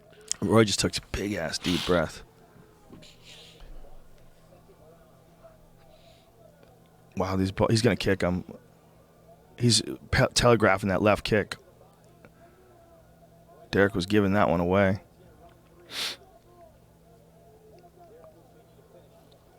The best guys. Let's go. Oh, shit. Get out of there. Oh, shit. Get out of there. Oh, Jesus fucking Christ. Damn. Oh, Jesus. Nice knee to the body. Ooh. The clinch again. And Derek just went, oh, man. God damn it. This motherfucker's on top of me. More titty juice. Getting this titty juice on me. I can't even get this titty juice off me. Come on, man. Let's smells bang like this out. motherfucking hot dogs in He just this wants motherfucker. to bang it out. 20 seconds to go. 20 seconds to go. Does he get free? Yes, he does. Yes, he does. Oh, shit. Jesus. Left hand. Oh, shit. God damn, Derek Lewis. Woo! But he don't give a fuck. This fucking guy. Oh, Jesus Christ. Oh! A tooth just went out. Oh, he's hurt. He's hurt. Oh, my goodness. Look at him. Look at him. He's Oh, my goodness. That's white brilliance right there. Did he just lose a tooth? He lost something. Mouthpiece, something. Teeth. He don't give a fuck, Jack. Dude, he got cracked. He got cracked. Watch. Here it is. Here's a right hand. Boom. Oh, that was slobber. That's a slobber knocker. That's officially a slobber knocker. Jesus Damn, Christ. Roy Nelson has a chin of the gods. Look at his chin. His chin is insane. His ability to absorb punishment is just superhuman. He's just giving the fight just for taking that punch and standing. That just goes to show you how hard Mark Hunt hits. Mark Hunt knocked him out. He KO'd him with an uppercut and walked away. That just shows you what a bad motherfucker Mark Hunt is. Roy Nelson, man, takes a shot as good as any human being that's ever lived. And for as long as he's been doing it. I mean, he's been taking shots for a long fucking time and still has an iron jaw. I mean, that was a perfect punch from a knockout artist that landed right on the tip of his chin, snapped his head back, and the dude survived. It's a tank. Who won that fight? Roy. Takedowns, right? Yeah. But if you look at it like who was closer to finishing the fight, it was the one round with Derek and then the third round with Derek. Those exchanges were way more dangerous for Roy than anything that Roy did to him on the ground. Because Roy never really established any good position for a long period of time. He got the mount, but it was at the end of the round. He got side control, and he was trying to get the mounted crucifix, and Derek kept getting up. There wasn't a whole lot done on the ground other than some, decent ground and pound. 29. Ooh, split decision, ladies and gentlemen. First judge scores it for Lewis. Second for Nelson.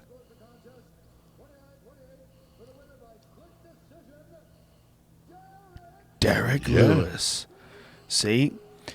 Judges are starting to look at takedowns as being less important than damage done.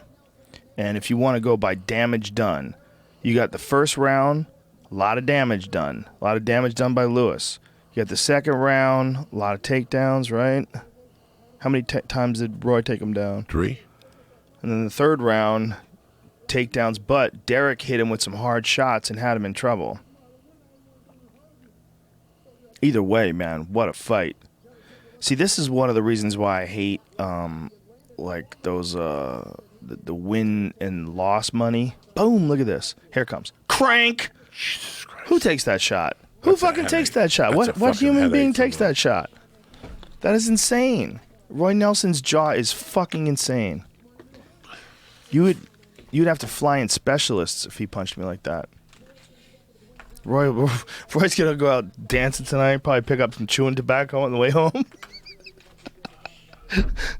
Oh, unbelievable.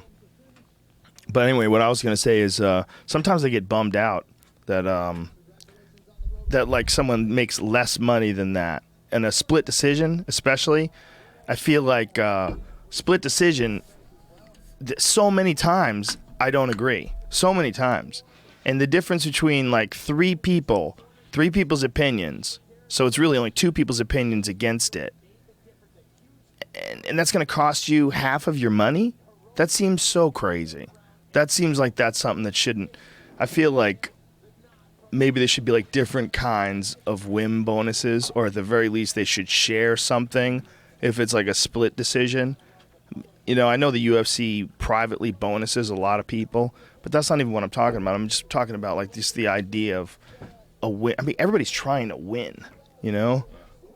How much when they show up, they know they're getting a certain amount, right? Like It's a amount to private show? company. First of all, obviously I work for them and I can't divulge Right. things that I know that I'm not supposed to talk about, but it's a private company and they prefer to pay people non-publicly with a lot of the stuff they do. I can't say much more than that because it's not my place, you know? I'm obviously not a money person. I don't pay attention to how the business side of shit of this especially works. There's lots of different sports so that players will get fucked out of a contract. Like I've known baseball players have maybe their team wasn't going to make the playoffs, but that player is really good and he has performance bonuses built into his contract. And at the end of the year, he needs to pitch one more inning or even one more out, and they'll take him out of the game so they don't have to pay him like $1 million or some shit like that. When players also feel like that guy deserves it because he worked all year for it, he did everything he was supposed to do, Right. and so the owner just says, not gonna pay that money today. Sorry. Yeah, that's fucked. But I guess that's like we're talking about performance bonus money, where baseball teams, Jamie was saying, will take a guy out if he needs to pitch like one more inning and he gets like $1 million bonus. They just bench him.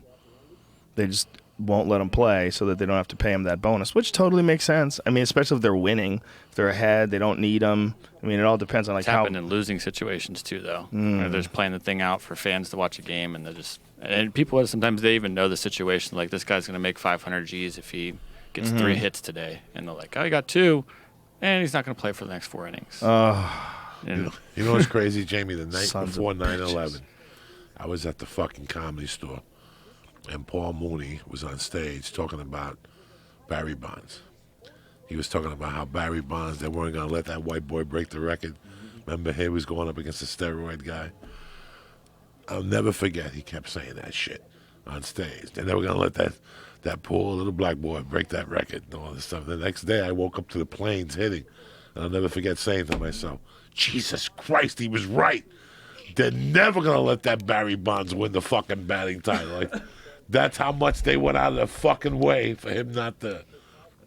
Jamie, crank this up so I can hear what they're saying about Mark Hunt. I'm so happy that Mark Hunt is the guy fighting Brock Lesnar. Strikers to ever compete in the heavyweight division. Mark Hunt is a top 10 heavyweight contender, a guy who's beaten some of the best fighters in the world, and a guy who has absolutely legitimate one-punch knockout power. He just fucking smokes people, man. Mark Hunt just smokes people. Stand up victorious.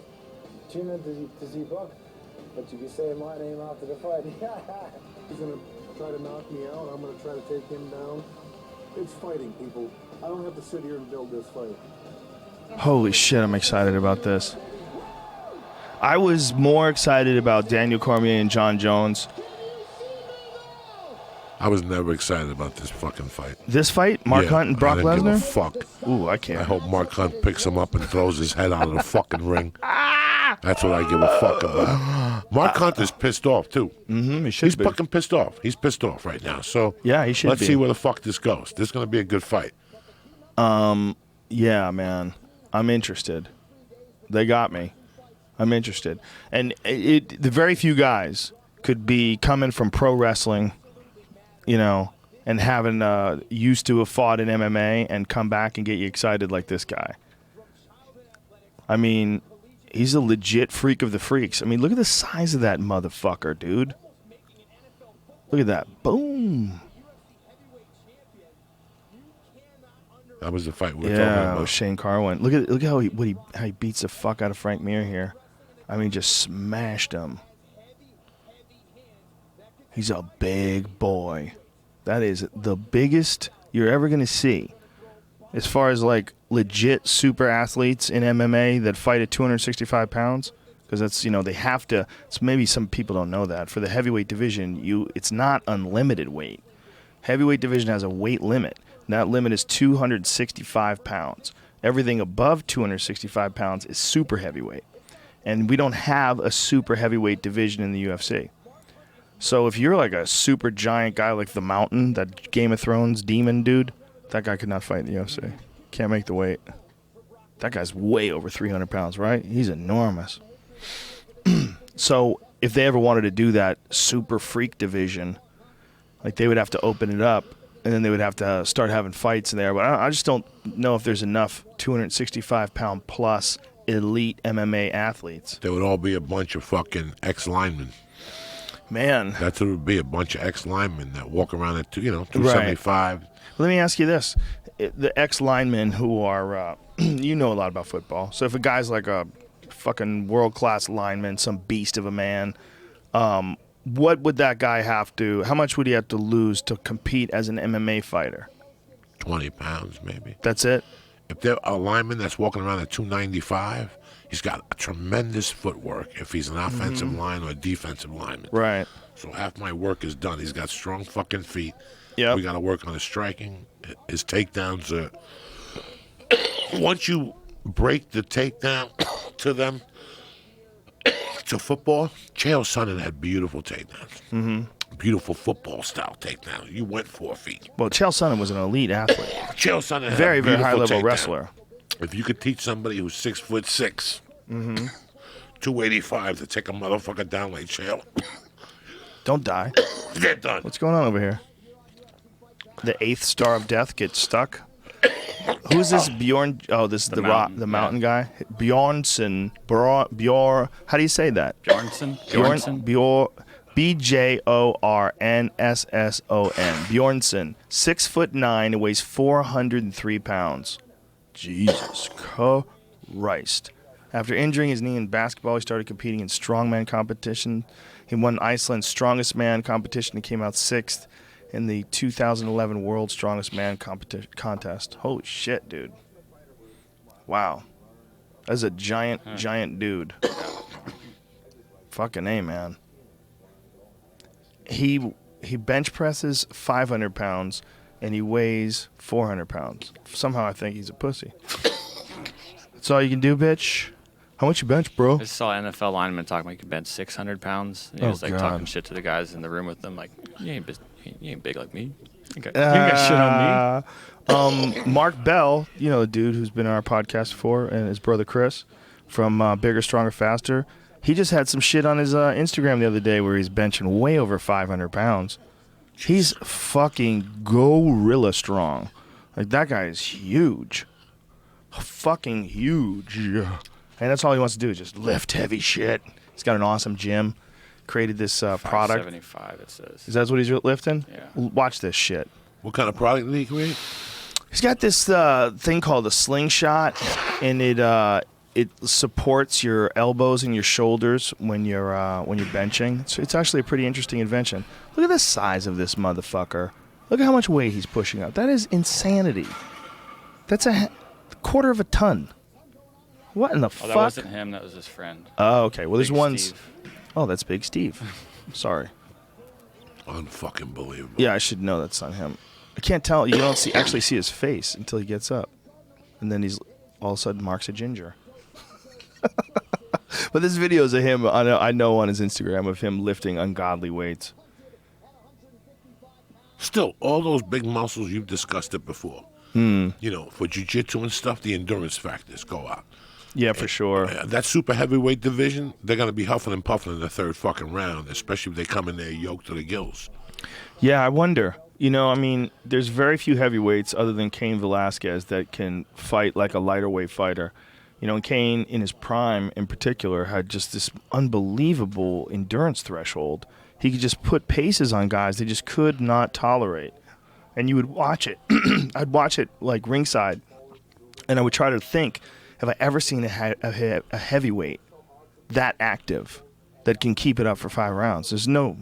The answer is no. I've never seen anybody as fit as Cain was in his prime. Like, no one has the kind of endurance that Well, guy had. he'll be there again this weekend. He'll be in that same condition. He's 100% healthy. I hope so. He had back surgery, man. You never know what the fuck's going to happen to an athlete after back surgery. Back surgery is very tricky. They're pulling pieces of his discs out, you know, because his disc was impeding on his nerves, impinging, I guess. And then he's also had shoulder surgery. He's had knee surgery. There's a lot going on. I mean, no one's a bigger Cain Velasquez fan than me. I personally think there's only 2 guys ever that you could put in contention for being the greatest of all time, and that's Cain and Fedor. Those are the only 2. Well, as far as heavyweights, those are the 2. The only. Well, I guess you got to argue Alistair. Verdum.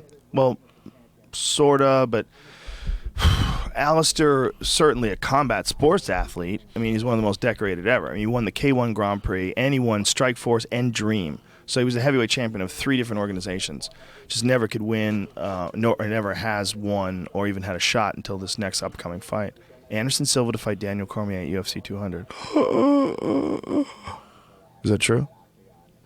That's true. TMZ Sports has confirmed. He was bullshitting this afternoon, Anderson Silva. He put a flyer out with UFC 200 on it this afternoon. So That is crazy if he does that. Because let me tell you something. Daniel Cormier is a very strong man. And he's a powerful wrestler. And Daniel Cormier was throwing dudes around at heavyweight. And sometimes people forget what he did to Rumble Johnson. Jesus Christ, I was Rumble just gonna say Johnson. Rumble Johnson. Rumble Johnson hits as hard as any fucking light heavyweight he's ever walked the face of the planet. He cracked Cormier on the button. Cormier goes down, gets back up, weathers the storm, and starts ragdolling him. Starts breaking him, takes him down, strangles him. Just broke him and strangled him. And Rumble's way bigger than Anderson. You know, and this is 40-year-old Anderson.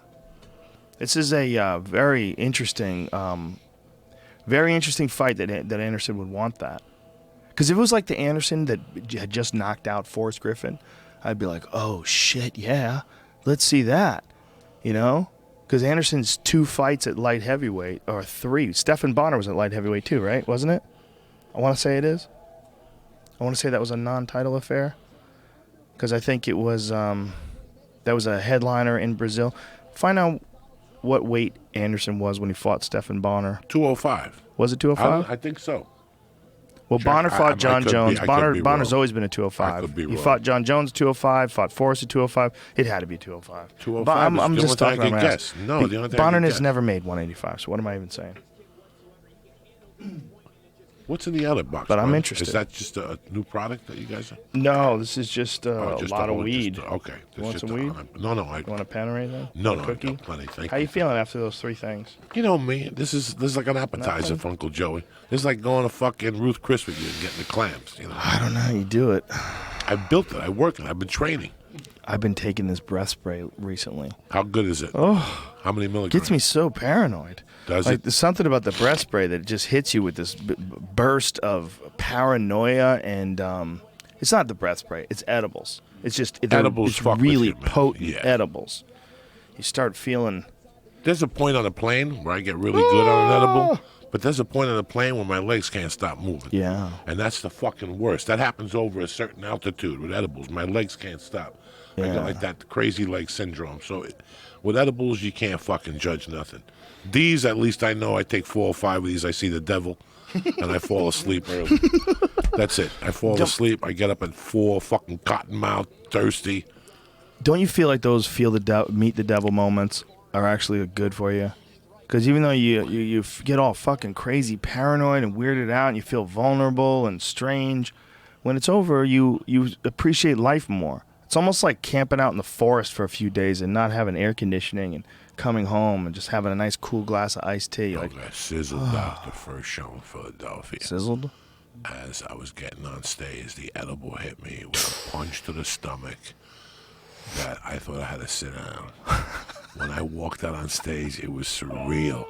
And it kicked into the next level when I walked out. Once the adrenaline met the THC, and I just ran with it, and it walked out, and it ended up perfect. But Jesus Christ, you never know what you're putting in your body with those fucking things. And how You never much. know. You never fucking know.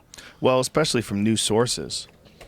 Do you see what I brought you, Jamie, from old school? Rafael dos I brought you old school, Jamie, because that's how I roll. What do you got? Joey Diaz, when are you going to commit to a fanny pack? I What got is it. This is it. This is it Datsura? This is it, brother. Datsusara? My man Chris sent me the fanny Oh, pack. nice. I got everything. I got this reefer. Joey Diaz has a fanny I pack, got ladies that and reefer. gentlemen. When are I got you the going to get a fucking- fanny I got pack? the thing. I got the fucking lighter. The only- I got the fucking... Look, I even got Quaaludes. Check it out. I got one Quaalude left. A Cosby Quaalude, a Gorilla Biscuit and shit. That is a big fanny pack. Yeah, this is the real deal. Is that the big one? He's had more than one size, right?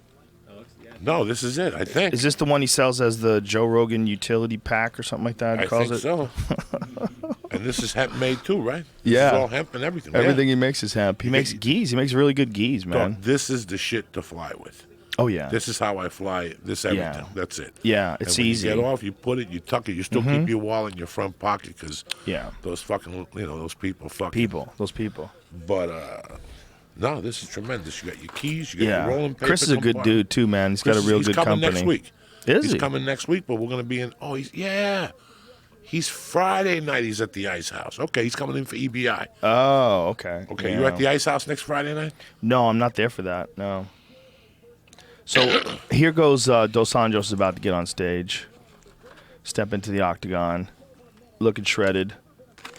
What do you think about this fight, Joey Diaz? I know you've been wanting this fight for a long time. I think this You're is an Alvarez fan, right? No. I think this is a real barn burner of a fight. I think so, too. I think this is heart against fucking tremendous skill. I mean, this guy's got he's a great decorated jiu-jitsu guy. He's got 19 stripes on his black belt. This is the real deal, this fucking guy. Yeah, Dos Anjos has a very good jiu-jitsu game, but his striking is, I mean, what he did to Cowboy Cerrone showed that his striking is fucking spooky as shit, too. And what he did to Pettis was even scarier. What he is more than anything, man, is super serious and super focused. That is a focused man. And So who's number one in this division? him, Khabib? 100%. No. He's the champion. Habib Nurmagomedov is definitely the number one contender. definitely. And the biggest threat to him, because Nurmagomedov beat him, and he beat him pretty handily just a couple years ago. And then Nurmagomedov had a series of injuries, had surgery on his knee, hurt it again, had a lot of shit happen, He's was still out for AKA? 2 years. Yep, still AKA. Habib Nurmagomedov is a fucking nightmare. Nightmare inside the octagon. His grappling is so high level, man. You see, and he's so ferocious in his approaches. It's not, I mean, it's just, he assaults you fast and hard, and when he gets a hold of you in a clinch, man, he's doing a lot of crazy shit. He's tripping you. He'll throw guys. He takes guys down with doubles. His grip is insane. Like, he clamps a hold of guys, and you see when he's clamping a hold of them, they're like, whoa. Like, he's just got this level of squeeze and this level of physical strength and the understanding of how to manipulate bodies that's just at a super high level. When he ragdolled Dos Anjos, that's when it really opened my eyes. I was like, wow. I did not expect that. I expected a good fight. I expected a struggle. But he did the same thing to Nate Diaz. He beat the fuck out of Nate Diaz, man. Yeah. And when you watch the way he did it, you're like, wow, this guy's a tank. And, again, Nick Curson trained athlete, and Curson is of the belief that strength and conditioning is everything, man. You already know how to fight. Where's Marinovich now? Where's the old man Marinovich? I do not know. The last I heard of him working with fighters was BJ. He might have worked with other fighters that I don't know about, but he's a guy that I would love to sit down and talk to because he was a genius, man. Super genius. Jamie, where's Todd Marinovich now? He's an artist now. Stopped playing football, There's became an a artist. 30 for 30 on him, I think, and at the end That it was the updated biggest. him. Did they talk about how the guy from the Raiders got him arrested I don't remember the whole thing. and put the coke in his sock so he would get the lower draft pick and he could steal him and shit? Really? Yeah, Al Davis is the real fucking deal. I'm surprised Al Davis ain't Trump's running mate That's with the funny. fucking wig He too. died a few years ago. Did he really die? Yeah, that's right. He did die. What the fuck am I thinking? Rafael. Yeah, so to fucking draft you, he would do Anjos. kinky shit. You know. So here's the question. Should Bruce Buffer break out the Buffer 360 for UFC 200 when he introduces Brock Lesnar, He's especially now that Brock Lesnar is in the main event? He's doing something completely different. What's he going to do? Like he went to train know with a something? gymnast. You know me, dog. I know things. What is he doing? I What's he can't doing? say. I can't. It's a surprise. Are you serious? Yeah. I'll He's get it out doing of like he's doing like a Pink type deal. You Oh, know how yeah? Pink He'd come always out like comes on a- swinging off the like fucking on- balcony like that. He's gonna on announce it cloth. from the top, dressed up like an angel. Swing down on silks. Yeah. Look at Eddie Alvarez. Got 2 black eyes. That's how hard he's been training. He's coming into this fight beat up. Eddie Alvarez has 2 black eyes, man. I mean, he wasn't lying about sparring 150 rounds. Very interesting, man, because Alvarez is the type of dude who rises to the occasion. He's got greatness in him, man. I mean, he's had some wins and some losses, nice inside leg kick. But at the end of the day, this dude's a savage. And the most exciting, biggest challenge is where he's going to fight his best. And that's what we're looking at. We're looking at Alvarez in the most dangerous situation he's been in years. And the most important. And that's where a guy like Eddie Alvarez will fucking come to life. And that's what makes this exciting. And Dos Anjos has to be aware. I mean, Alvarez is no fucking joke. He's got to mind his P's and Q's as he makes his way in. The difference is Dos Anjos throws a lot of kicks, man. And Alvarez threw a couple nice inside leg kicks, but that's generally not what he does once he starts brawling. Once he starts brawling, he'll widen his stance and throw bombs, whereas Dos Anjos will stick with the kickboxing game. He'll stick kicking those legs and mixing things up. And it's just a matter of whose strategy works the best. But I like that Alvarez came out with those kicks, but he hasn't thrown very many since. You know, Joe Rogan, what a weird gift to have. To be a professional fighter. 150 fucking 5. What a weird gift. Yeah. Jesus. What a weird choice, you know? Dangerous choice in life, man. Crazy, just unbelievably difficult journey you're on. Especially at this level. I mean, look how good these guys are. Dos Anjos just caught him at the end with that left hand. And fatigue may very well play a factor in this fight. Because one of the things, again, about Dos Anjos, not to harp on this, but his conditioning is exceptional. What he did with Pettis in particular. Guillotine. Eddie's in trouble. This motherfucker's got to squeeze. Eddie's got to fight those hands off. Oh, nice knee on the break. When you feel that clamp, those guys with a really good guillotine, like you could see it when they clamp onto dudes. You're like, whoa. Like Hani Yahya, you ever see that guy fight? Hani Yahya is this tiny gentleman. I think he used to fight at 135. Now he's 125, right? Isn't Hani at 130? He's either 135 or 125. It's not the biggest guy in the world. Find out what weight he is. I think he's a flyweight now. I might be wrong. But anyway, he doesn't look like a bodybuilder or anything. Oh, Dos Anjos caught him with that left high kick. And that's what I'm talking about. Like, he can add in. He almost Jesus left Christ. him. Dos Anjos is in big Christ. trouble. Oh, Jesus fucking Christ. Oh, Alvarez Jesus is all fucking over Christ. him. Oh, Jesus fucking Christ. Jesus. Oh, Jesus He's fucking gonna Christ. win. Jesus Oh. fucking Christ. Oh, my God. Oh, my God. Jesus. This is fucking tremendous. Look at He this. tagged him again. This is heart against fucking Oh, skill, my Joe Rogan. goodness. Nothing but flying fucking knee. heart. Oh, Nothing no. but fucking He went heart. down like this. Oh, Jesus. Side control. Oh, Yeah, Alvarez but he is don't back know where up. he is. He doesn't know He where he doesn't. is. Alvarez is back he up. doesn't He know takes where he him is. down. He doesn't know where he is. This is heart against fucking skill. I'm telling you, cocksuckers. I've been waiting for this fucking fight for 3 fucking months. This is what I'm talking about. This is what the fucking problem is. Look, with he's the going to the UFC. body. Every once in a while, you run into a brick fucking wall. This guy, Diaz, these people are savages. Oh! Look at this shit.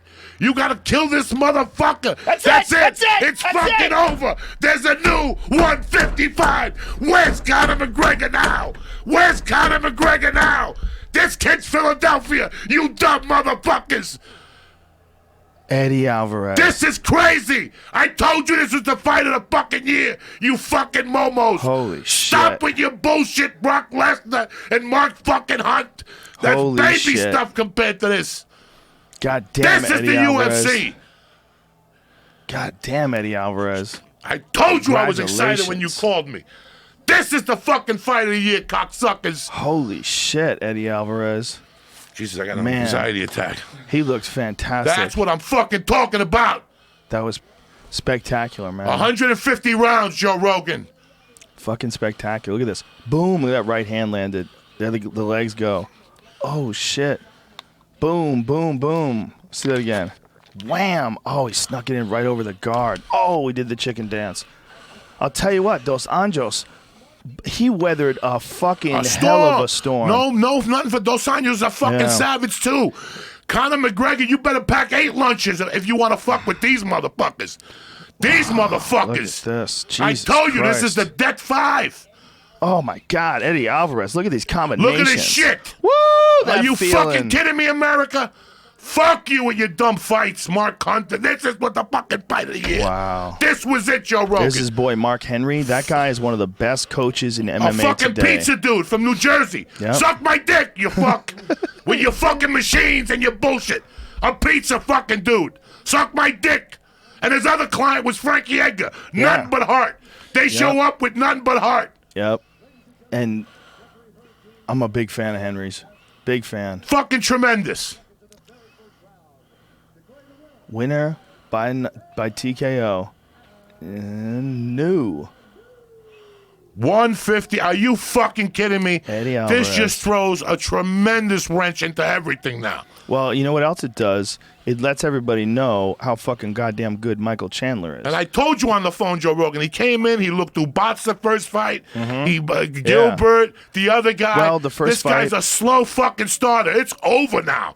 It's over now. Well, the first fight, a lot of pressure, first of all. You know, first fight in the UFC, his career's on the line, you know, leaves Bellator as a champion. But it shows you how good. Do you see how good Michael Chandler looked in his last fight? These two had wars over in Bellator. Wars.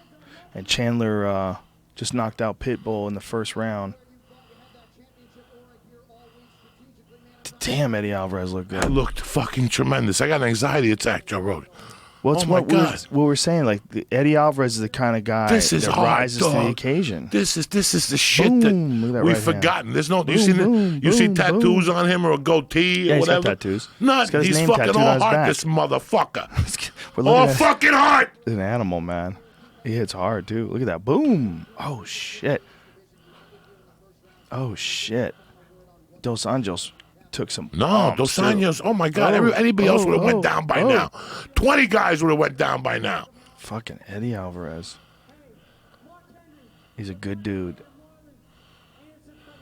He's just thanking all the people who trained him. Look at this. He's a great guy, man. Good for him. Good for him. And great for the sport, too. Great guy. Great for the sport. Really likable guy. Really marketable guy. Good for him. Good for him, man. You know what? Dos Anjos, he'll be back. Now it sets up some interesting Oh fights. no! Esto de pinga ahora. Now you got Dos Yeah. Anjos at the right. Yep. This throws a monkey wrench into everything. But you ain't beating this kid. You ain't beating this kid for the next 2 or 3 fights. Alvarez? Yeah, you ain't beating him. This kid's a fucking Philadelphia guy. He's been eating pizza for 20 years. He's done. You're gonna give him lobster tail. You're done. Lights out, bitch. Lights out, bitch. I wonder if he gets if Nurmagomedov gets a shot at him next. I wonder if that's what they set up. You know, it's hard to deny Nurmagomedov his shot. He's undefeated, and he's the #1 contender. Look at this, Joe Rogan. This is beautiful. Boom. What a beautiful right hand. He snuck it in there, man. And he saw him do that chicken dance. That's crazy that he didn't go down, man. No. And you count the punches he got hit with. Oh, This bombs, is too. fucking Carlos Condit Jr. He got hit with bombs. He's just teeing off on him. Herb Dean, best in the business right there. He just looks at it. He's like, yep, I've seen enough. I've seen enough. And I totally agree. Perfect time to stop it. Herb Dean's the best. He really is. Look, you're breathing heavy. Jesus, you okay with it? I was getting anxiety, though. For real? Yeah. Just because you get worked up? I love this shit. This is my life, bro. I love heart. Is my business. I sell heart, dog. This is heart. That was hard. That's heart, dog. That's not you. What do you think? You hang out with your boys and drink non-gluten and eat cheese and shit and fucking, you know. Look at this tomorrow, man. Look at the prelims. Just the prelims. Kat Zingano and Juliana Pena. Johnny Hendricks and Kelvin Gastelum. TJ Dillashaw. Rafael Assunção. And Sage Northcutt and Enrique Marin. And there ain't a dime on that card, Jamie. Look at the fucking Johnny Hendricks Gastelman. What is that? Is that even money? Yeah. They're all pretty much even. Frankie Edgar's even now. Wow. There ain't a dime on this card. If you're looking to make a dime, you better fucking bet baseball this weekend. Because this is. I got to look at the Friday early card. Look at this. Look at the main. Oh my goodness. I can't make $1 on this. Look at. I got to bet Travis Brown as an underdog. Miesha Tate is now the main fight. That's the main fight now. That's the headliner fight. Miesha Tate and Amanda Nunes. Very interesting. Look at this, Joe Rogan. TJ Dillashaw minus 410. I can't make a dime. But look at that card. That seems like they decided to have Miesha versus Amanda Nunes over Brock Lesnar versus. Is that true? Yeah. Yeah. So they switched that up because just before that, we were just looking at it. It was the opposite. Somebody made an executive decision. Well, they look at him better. They saw her with a bikini on. That's probably what it is. Fuck this shit. That's probably what it is. She should be. Well, it might be. She might be the best one to sell this card. Yeah. No. But also, like from a hardcore fan standpoint, you got to go. How the fuck is Aldo and Edgar for the title not even talked about? I mean, it's an interim title. It is an interim belt, right? I mean, that's what's going on. Yeah, interim featherweight title, but it is for the belt. You know, I mean, obviously Conor McGregor is going to have a hard fucking time making 145 again. I mean, I guess he could do it, but how much more is he going to do that? Not after he saw this tonight. Yeah. Not after 155 is going to be Hell's Kitchen, dog. You don't think he's going to want to fight these guys?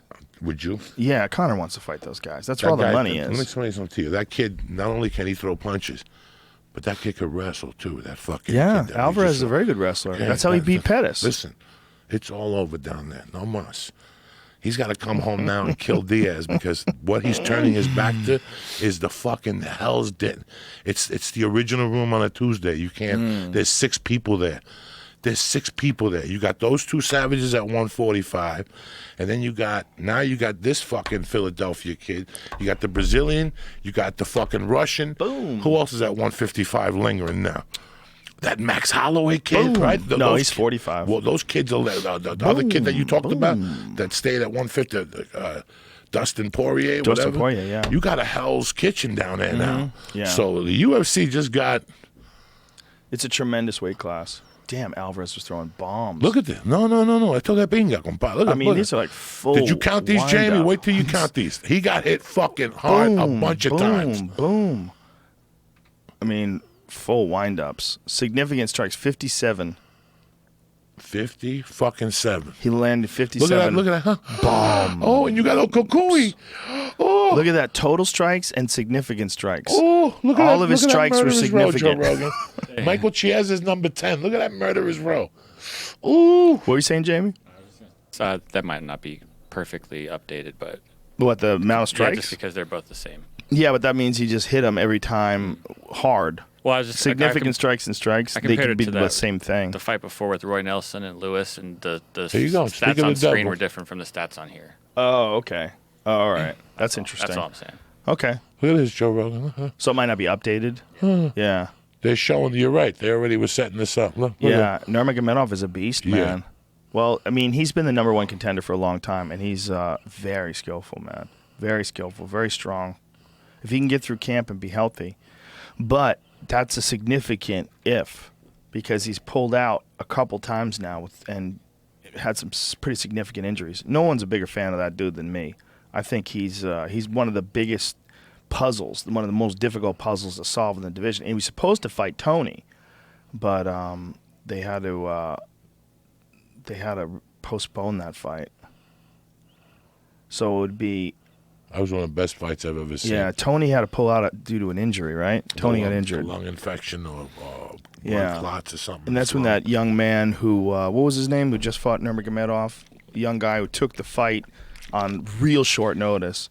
And this motherfucker had just gotten like surgery on his elbow like 6 weeks ago or some crazy shit. It might have been less than that. He's nuts. Daryl Horcher? Yeah, Daryl Horcher. That guy's a stud. Took that fight against Nurmagomedov. Nobody wanted that fight. Took that fight on short notice and fought well, fought real well. Especially for a guy who just really didn't have any time to prepare for it. But I think that Nurmagomedov needed that fight too. He needed a fight against a guy that may not, first fight in the UFC, might not have been, I'm going to sneeze. Excuse me. Might not have been as well prepared. I think that Nurmagomedov probably needed to knock the dust off a little bit. He's out for 2 years. 2 years with injuries, man. That's just crazy. Torn ACL and something else. A lot of shit wrong. Then the knee got hurt again. Yep, same knee got hurt twice. Yeah, I think he might have rushed his comeback. Sometimes guys do that. A lot of guys have done that. They hurt their knee, and then in the process of rehabbing it, Short Fuse Herman did that. Hurt it, was rehabbing it, started training again, blew it out again. Couple guys have had that happen. Doug, I'm still overwhelmed by that fight. I'm still overwhelmed. It's incredible. I'm not kidding you. Like, my head can't even wrap I can't believe it. Incredible. And I had a funny fucking feeling, too. I was like, you know what, man? This is the battle right here. This is going to be a great fucking fight.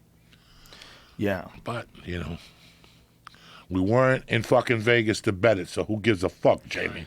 And if we were... I would have bet it. You would have bet on Eddie? Heart. Yeah, in my heart. Just a yardstick just to watch the fucking fight. You got to give the kid the benefit of the doubt. That's one of the greatest lines in any movie, when the loan shark gives Rocky $500, and he goes, you don't have to pay me back. I think Lady Luck is in your corner. I kept hearing that all fucking week. Lady Luck was in that kid's fucking corner, man. I love all that shit. That's. How much of an underdog was he? Not much. 2.5 to 1. That's it? Yeah. That's it. It wasn't. Wow. There's no dough. That's amazing. There's no. I would have thrown a yardstick just to watch and have a soda and That's smoke amazing. a joint. There's no dough this weekend. Vegas took such a bath on Nate Diaz that now they've tightened their lines on fucking Vegas. When Nate Diaz did that, they paid out hundreds of thousands. And they said, fuck it, that's it. No more mistakes with this. They got Ariel Agwani. They got everybody in on it. They're helping out with the lines now. There's no more mistakes. For a long time, you see weak lines. You want to bet football and make money? Go September. If you lose in September, you're a fucking loser. If you bet basketball the first 3 weeks in November, you're going to win. The lines are weak. Yeah. The Knicks home on a Tuesday night, they're giving 3. Come on. They're going to run away with it. Shit like that. That's common sense shit. But then they tighten their shit up come December. Yeah. Same thing happened. When I first used to go to UFC years ago, just in my thought, not even what you would say to me, I would win money. Then the first fight I ever bet was Sean Shirk against Frankie. I was just sick and tired of going, I could have made money this weekend. Because the lines were dog shit. You would talk to me on the plane about generalities, and I'd watch generalities, and I was a fucking dummy, and I'd put it together. Can you imagine somebody who knew the game, like somebody who was a fighter? You could have killed Vegas early. Now, I think after Diaz, whatever, because I always look. It's in my blood. I got to look. But after Diaz, there's no more mistakes. And then they used to have a lot of mistakes on the undercards. Because, listen, you're going to gamble to make money. If you want to be Houdini, you might as well go get your palm read. That's not gambling. Gambling is to make money and to put your percentages higher to make a fucking living. So it doesn't matter whether I bet, well, I had Ronda. It doesn't really fucking matter if you had Holly Holm, because some idiot in Tennessee bet $200,000 on the opening fight that nobody looked at. Because he knew that the fucking, whatever. There's been some times where we brought in guys where I would look at the line and I'd know who they were and I'd know how good they were. And I'd be like, this line's crazy. Yeah, they don't know. There's been Nobody few fucking times. knows. Nobody really knows. But you also have a thing in the UFC called first-time jitters. The crowd grows, so you don't really know how to judge it. There's some guys won't get first-round jitters. There's a certain level of guy that operates at such a professional level that they pretty much always operate at that level. It's weird. You can kind of guess when guys won't get UFC jitters. It's real weird, man. I can't guess. You're that good. I can't. I don't know where they're coming from or what organization. There's only a few guys and who I haven't gotten really it. followed them, so Alistair didn't get UFC jitters at all. At all. And when he came to the UFC, it was when, drug testing was a little bit different. That's right. But you watch that Brock fight. oh, he just kicked him right in the fucking side. But Not only that was his first fight in the UFC. So everybody's waiting to see him. And I've been waiting to see him forever. So, I'm a big kickboxing fan. And he was the K1 Grand Prix champion. And I'd watch his kickboxing matches with Badr Hari and Gokhan Saki. And he's a world-class kickboxer. So I was like, if this guy can keep people off him, there's a lot of people that are fucked. Because you're going to see some stupid high-level striking. His striking is very clean, man. Real dangerous, especially when he was jacked. When he was super Uberim. He's one of those guys, man. So, like, when I saw him fight in the UFC, I'm like, this guy's not going to have first-round jitters. He's not going to have first-fight jitters. He just fought too many times. He's fought in Pride. He's fought in Dream. He's fought in K1. He was a Strikeforce heavyweight champion. He was a Dream heavyweight champion. He's not gonna get rattled. He might lose. that was his first fight, Brock? Yep. I don't remember Yep. that. He might lose. He just came in and went for that fucking stomach. Played that kneed fight. him, Pull that fight kicked up. him or something. Find the Brock Lesnar Alistar Overeem fight, because I just want to look at Overeem's body real quick, because when that guy it's on Fight Pass, right? Yeah, you can find it on Fight Pass, I'm sure. The stream has ended. Thank you for watching. Goddamn, Eddie Alvarez, congratulations. You fucking savage. Is there a, you know what we got to get, dude? We got to get the new Apple TV, because this old Apple TV is dog shit compared to the new one. The new one's badass. Oh, the and new you one. really You like can that talk watch to you had the on Twitter remote. the other day with Redman? Redban's, I wouldn't buy it, but Redban has it. It's dope. How much is it? I don't know. Which one was it? Apple Watch? No, which UFC? Oh. Stay Boy, up there. it's right after there. 100. Yeah. Brock versus Overeem. I wouldn't say it's more than one. Yeah, 141. There it is. Wow. Yeah. 141. 6'5", 256 versus 6'3", 265. Let me tell you something. They both weigh 265, because I remember them weighing in. I don't think Alistair weighed a hair under like 260. They're both like the same weight, I think. God, it's hard to remember. Yeah, see, this thing is wackodicious. The new one, you can kind of... Okay, I'll do it. The new one, you swipe your finger across, and you could pick a point. It's got like a swipe pad on it, just like your keypad on your laptop. Is that kind of thing? The new one's dope. And you can talk into it, Joey Diaz. What? You can talk into your Apple TV remote. Tell it what? Tell it what you want to watch. Like what's No that? shit. What was that movie that you were in? The What That Saved Christmas? You were in a Dog That series Saved of Christmas. The Dog That Saved Christmas. By the way, I told you before. I'll tell you again. My kids love that fucking movie. Still? They love it. They still watch They it? love it. Especially the 6-year-old. There's She like loves 8 it. of them. They love There's them. like 8 of those fucking movies. Well, they love that you. That's Joey. Joey's been over here. They just like they love it. They love seeing you on TV. They laugh. They think it's so funny. Those are fun movies, man. I don't remember what my point was. What was I going You to can say? pull them up with your voice on Apple Oh, TV. so I could say The Dog That Saved Christmas. I'd say it into the remote, and it would find it. Finds it. Bloop, just shows up on the screen, and you're like, "Yep, that's it." You Really? talk to the thing. Yeah, you do. You talk to it. It does searches. We're living in the goddamn future, Joey Diaz. So strange time to be alive. So we're fast forwarding this thing until we get to the Brock Lesnar, Alistair Overeem slugfest. So like that's a guy that I didn't think was gonna have a hard time competing in the UFC. Tim Kennedy, that's another one. When he came over to the UFC, I'm like, people have been shooting at him in Afghanistan for years. He's not going to get rattled coming into the UFC. He was fine. Luke Rockhold, same thing. There's like a bunch of guys where you just knew they were going to be fine. Lorenz Larkin, he's another one. Robbie Lawler, when he came back to the UFC, he's not going to get rattled at all. You know, Robbie Lawler is as savage as they come. That dude, there's like no pure expression of like primal combat than like his fights with Johnny Hendricks, the second fight in particular, and his fight with Rory McDonald. Just blood and gut. And his Carlos Condit fight. Both of those guys, just blood and guts. Like, fuck. What we got here? See where we're at here. 2:31 and 27 seconds in here. Dun, dun, dun, dun, dun, dun, dun, dun, dun. Is our internet still dog shit, Jamie? Has it gotten any better? Wow. Look What how fight is different this? it even looked. This is a long ass time ago. Yeah. It doesn't seem like it is. 141, but this 60 UFCs ago, almost. Manny Gamburian.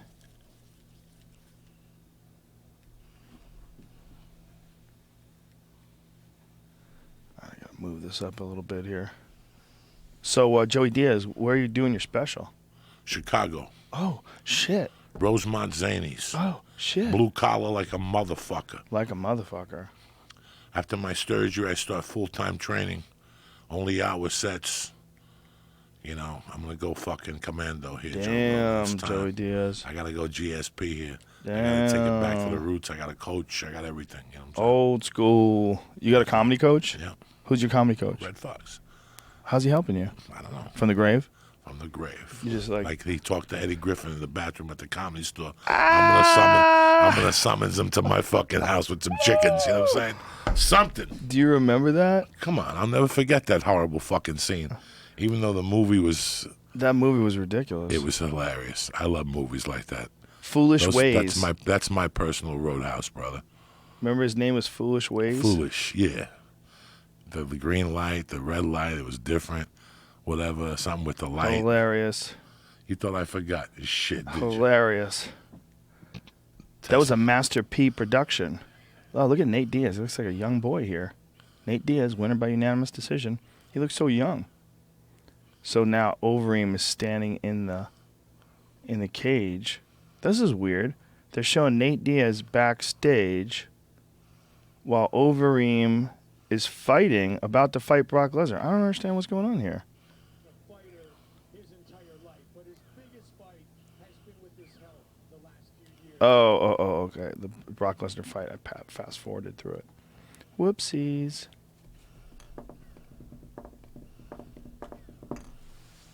So, are you self-producing this thing? No, Your it's special? New Wave. What's New Wave? They did all those specials. They did a bunch of specials. They did Tom Segura's.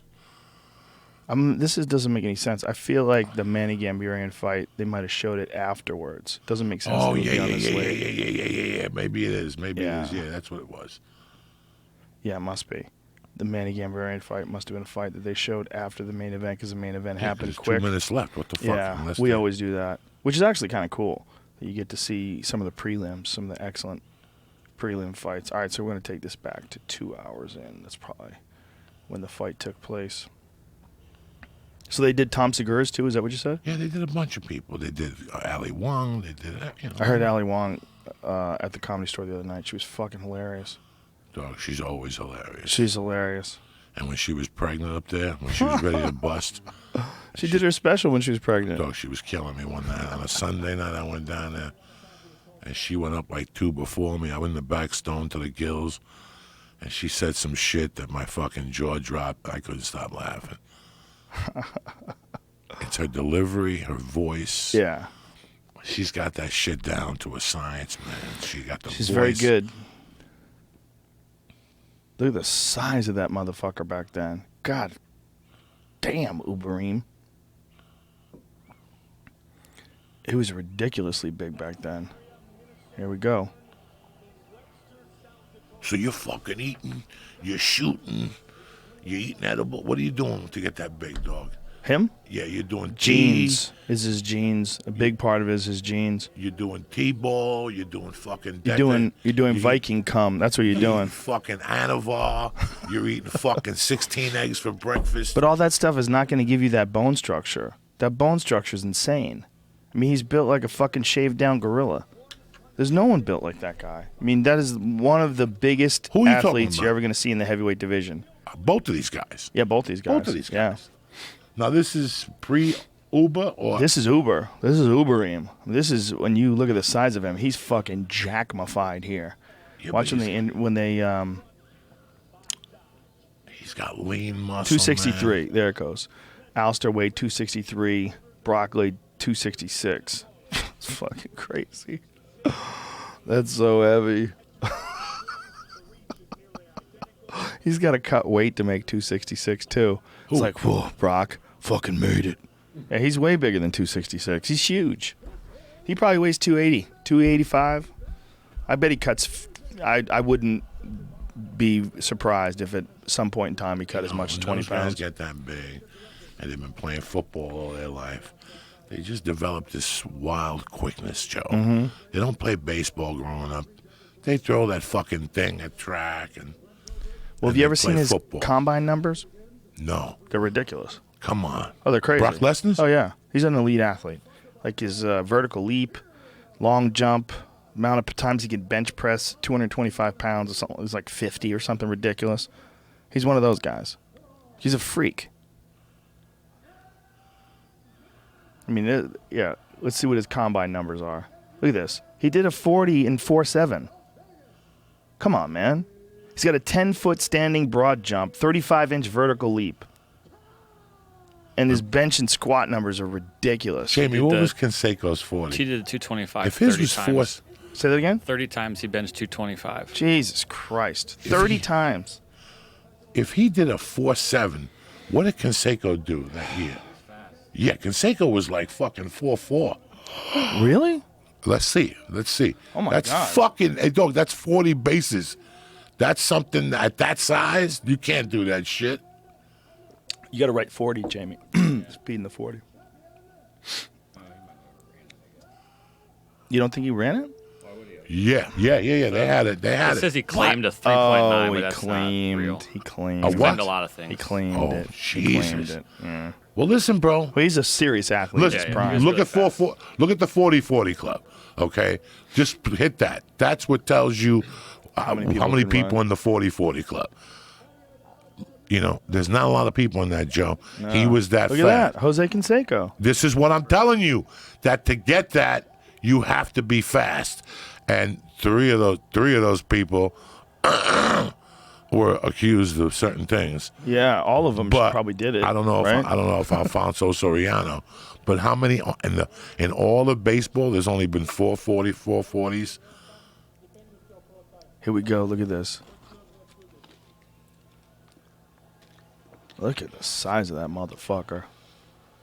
And again, this is like, I don't even think it was a year after Brock Lesnar had some serious surgery in his stomach. They removed like Look at the 12 size inches of of his this fucking colon. guy. Well, it's not just the size of Alistair, but Alistair is highly skillful as a striker and just as big as Brock. So, like, he's got the horsepower to keep him off of him, and his striking is just fucking elite.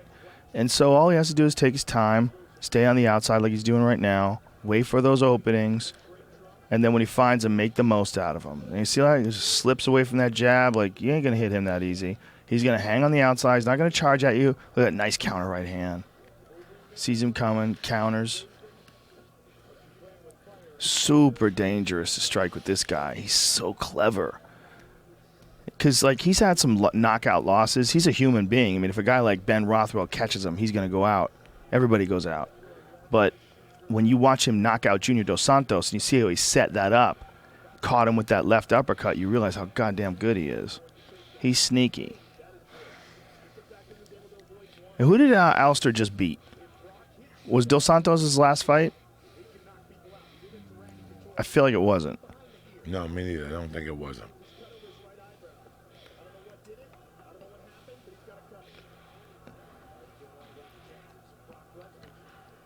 That knee to the this is body. tremendous Boom. right there. He's Yeah, here fucking. The Peter There you go. Arlovsky. Use Arlovsky, meticulitis. thank you. The power to the body. He stopped Arlovsky, right? Yeah. Once he need him, look at Boom, Brock knee to Lesnar's the face. body. He goes, "This Boom. motherfucker's going right for the breadbasket." Yeah. Well, it's also these He fucked body him up. shots are Yeah. so powerful. His technique, like with his Muay Thai, his knees to the body in particular, they're so devastating. He's like one of the best ever in the heavyweight division for throwing knees to the body. Yeah, Look at that kick sent him right back to the Watch- WWE, bro. It's the left kick. Watch That how he was- slips this it left just kick. Fucking, He said, you could see it on his face as he was going down. Fuck this shit. Wait Going back to rehearsal. he sets up this switch kick to the body right here. There's a moment where Brock is throwing the right hand and Alistair slips the left kick underneath it. No, Boom, look at that right there. knee. Oh, shit. No, that ain't even it, though. That's not it, but No. that was it. He was. Here comes the kick. Boom, there it is. That's it right there. That's it. It was That's over. it. Boom. It was that kick. That left power kick.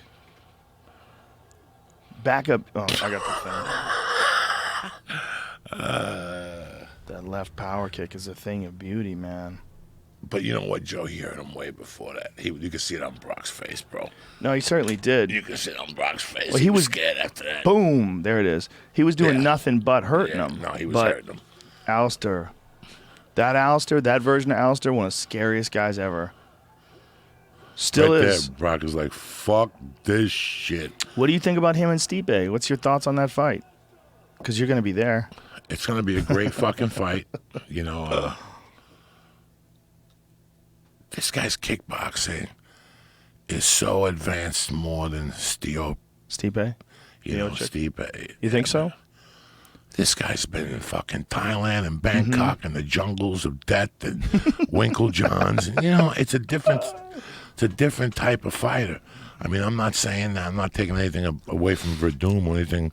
I had a feeling he was going to knock fucking Verdum out. Really? I had a feeling. I just had a feeling. He wanted it. He wanted it, Joe. He wanted it. He wanted it. And those type of guys are fucking, you know. So, boom. Now you've got this guy, and they're doing it in Cleveland, but this guy's experienced.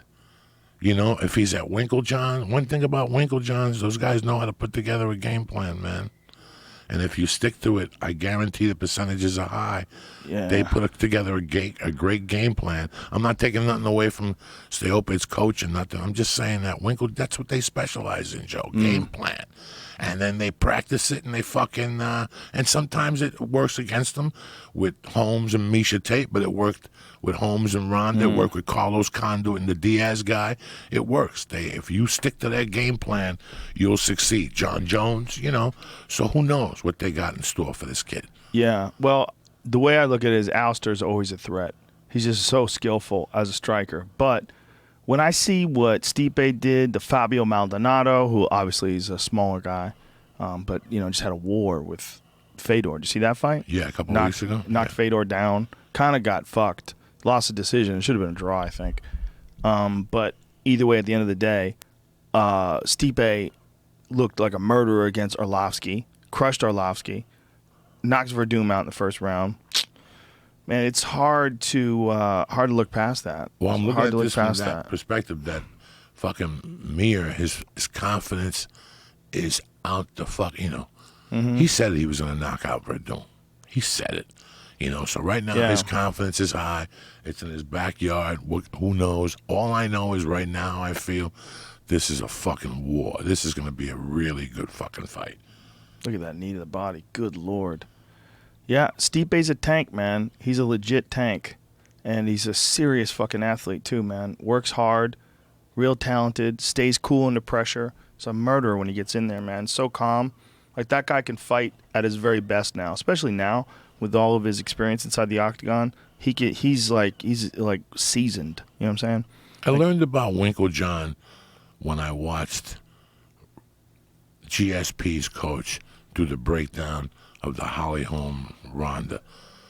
That was possibly one of the best breakdowns I saw in more ways than one. Yeah. I learned so much from that breakdown, from what the eye at the house doesn't have a clue of what the fuck you're doing. The people at home don't have a clue of what the fuck they're watching. What do you mean? Like what? The way he was, you know, why she was keeping her hips high. Just little things that I didn't know. I never even fucking heard of this shit. Just little things. And for Holly Holmes to be that good at it, that meant that Winklejohn and the other guy, Greg Jackson, Professor Greg Jackson, put this thing together, and they drilled that thousands and thousands and thousands and thousands and thousands of times. So I tell you, Joe Rogan, every time you feel this hand on your hip here, put your ass up. We're going to do that 1,000 times. I'm going to come to your house, and every time I touch you here, I want you to drop your knees, and she can't throw you. You know, just simple shit. I like preparation. The preparation that Holly Holm had for Ronda was fucking money. Was money. And yeah, Ronda was consumed with other things, but I was very impressed with that. The preparation Carlos had against Diaz.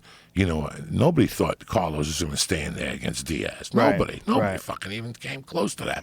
And I learned something. I was like, wow, I fucking learned a lot that night about preparation, how they prepared for this. So I like that camp for that. You know, every camp has a different thing. AKA, everybody accuses them of being like these fucking, they go to brawls, you know, they have gym brawls and shit, you know. I grew up in the 70s, Joe Rogan. I thought that was what was acceptable. Yeah, well, was gym a brawls. lot of people So did. now, yeah, I and didn't. still do. I mean, it's an argument. You know, the problem with this whole conversation is no one's wrong. You know, like Eddie Alvarez was right. He did 150 rounds, and it prepared him perfectly, and he went in and took Dos Anjos out, and he won. So he walked into that fight with 2 black eyes, Joey. I mean, that guy had been sparring some fucking hard rounds, probably having some gym more. So in his case, it worked out. Now, when I say 150 rounds, do I get Joe Rogan to duplicate Rafael Dos Anjos' style? You get a bunch of different and guys I get usually. in there and I prepare for Dos Anjos' style. Yeah. I prepare for guys mimicking. 3 with Joe, 3 with him. Throw Redman in there. Throw Brian in there. Throw Eddie in there. Yeah. So it's 3 guys that are all mimicking Dos Anjos, or I'm facing different guys. Most likely in a good camp, they would want you to try to mimic some of the movements so that I the know guy exactly. does. So if you he get puts his hand up, I'm getting set up for this, so I know exactly how to react to it. That's Well, Mark Henry, who is his striking coach, is a very skillful guy. we're gonna go eat pizza there out of respect. Fuck yeah, let's do it. I And like make him that guy a hold the lot. pizza box I heard and his shit. pizza is fantastic. Sure it is. It's got to be in an area where you can't fucking can't fuck fuck around. You can't. Yeah. They'll shoot you. So he's got to be a good boxer. Yeah, I've had some conversations about food with him. He seems legit as fuck. I've never met him. I've never seen He's a him. great guy. You'd love him. But his strategy and his understanding, his technical understanding of like striking movements and combinations, I'm always very impressed. Very impressed by the training and very impressed by what Brendan Schaub told me, because Brendan Schaub did some work with him for like one camp, and he said the dude had like fucking notebooks filled with all these different notes about different movements and recreating stuff and drills and all the stuff they were going to work on and what to do in this, and they have different codes for stuff and they change them all the time, like 5, 6, 7, hit them with a 2, 3, 5, like it's all like these codes that they create. Apparently, like he doesn't want anybody patterning it, so they change it up. This is what Schaub was telling me. Schaub was super impressed with him. And Schaub was like, look, if the dude didn't live on the other side of the country, I would definitely train with Well, him. you look at who he got. He showed Yeah. up with this guy who beat him, this kid up. He had Frankie Edgar for 3, 4, Edson 5 Barboza, fights. he had him for a long Edson time as well. Barboza. You know, Yeah. the guy obviously knows what the fuck he's doing. Yeah. And His striking work with his students is very high level. Barboza's a fucking freak. I mean, his striking's so goddamn good, especially his kicks are just ridiculous. God damn, he's good now. you know, I was He's thinking, on fire right now. He's another 155-pounder on fire. That's Murderers Row 155. Who did Barboza just beat? Why you gotta hit me with this after I eat 800? Because I'm trying to remember, because it Also, was you wanna play Jeopardy and stunning. shit. He was beautiful. He was beautiful, that fight. Yeah. Who the fuck did he beat? Anthony Pettis, that's right. Yeah. That was a fight where Pettis finally got a guy who wanted to strike with him. You know, because Pettis has been getting these guys like Dos Anjos and Eddie Alvarez who could grab a hold of them, squish them, push them up against the fence, use their physical strength in their wrestling. And that was like a guy that was exactly the kind of fight that he wanted. And it just didn't work out because that's how good Barboza is. He's one of the fastest kickers in the sport. Perfect technique, too. But that's him. He's very good. He was good going in there. But a lot of it, you got to credit to Mark Henry. And what he's done with Frankie, too. One of the most impressive leg beatings I ever seen was one that I was switching the channels. And I saw Jose Aldo. I didn't know nothing about no WE, nothing. I was WEC? barely getting to fucking know the UFC, and they got this other fucking league. Now I got to watch this shit. But I saw him. The reason why I stopped was I just saw his leg kicks. And the next day we got on a plane, and you were talking about it. And I didn't know what to say. Like, I was fucking... Those leg kicks was something I had never seen before. Yeah, he's pretty goddamn sporty. He throws bombs, man. He one point in time, I guess when he was young, he was a really high-level soccer player. And, like, maybe even had aspirations of going pro. Like, could have possibly been at that level if he decided to go that path. And instead went to jiu-jitsu and MMA, obviously. But because of that, I think, those years of running and sprinting and kicking soccer balls, he whips those kicks, man. They're devastating. Ooh. His fight with Frankie and his fight with Uriah is protected. Uriah, that's the one I saw. I didn't know who nobody was. Dog, it's really weird that you were posting shit a couple weeks ago about Ian trying to turn you on to soccer. People from the 70s, we just didn't dig soccer. Soccer and flutes. We just didn't dig it. Yeah, again, I'm going back to the flutes. We didn't dig soccer and flutes. I didn't know. I didn't even fucking know. I was growing up in the 70s. You like the Pittsburgh Steelers. You like this shit. You play two-hand touch. And one day, some dude at my mother's bar is like, you want to play football? I go, yeah. He goes, go to Hudson County Park tomorrow at 9. I go up there with my football, these guys playing soccer. To me, it was like fucking a different language. Yeah. Like, we just didn't grow up in that. It didn't become popular in this country till like 85, 84. They started introducing it in schools and stuff. My high school didn't have a soccer fucking team. I didn't know nothing about soccer. Mine did. I knew Pele. Yeah. That's it. That's all I knew about fucking soccer. That's all everybody knew. That's how popular Pele was. You know? He's like the Tony Hawk of soccer. Like, nobody knows anybody other than Tony Hawk. Who's a pro skateboarder? Tony Hawk. You know, like, that's all everybody knows. Who rides a bike professionally? Lance Armstrong. But I heard he did steroids.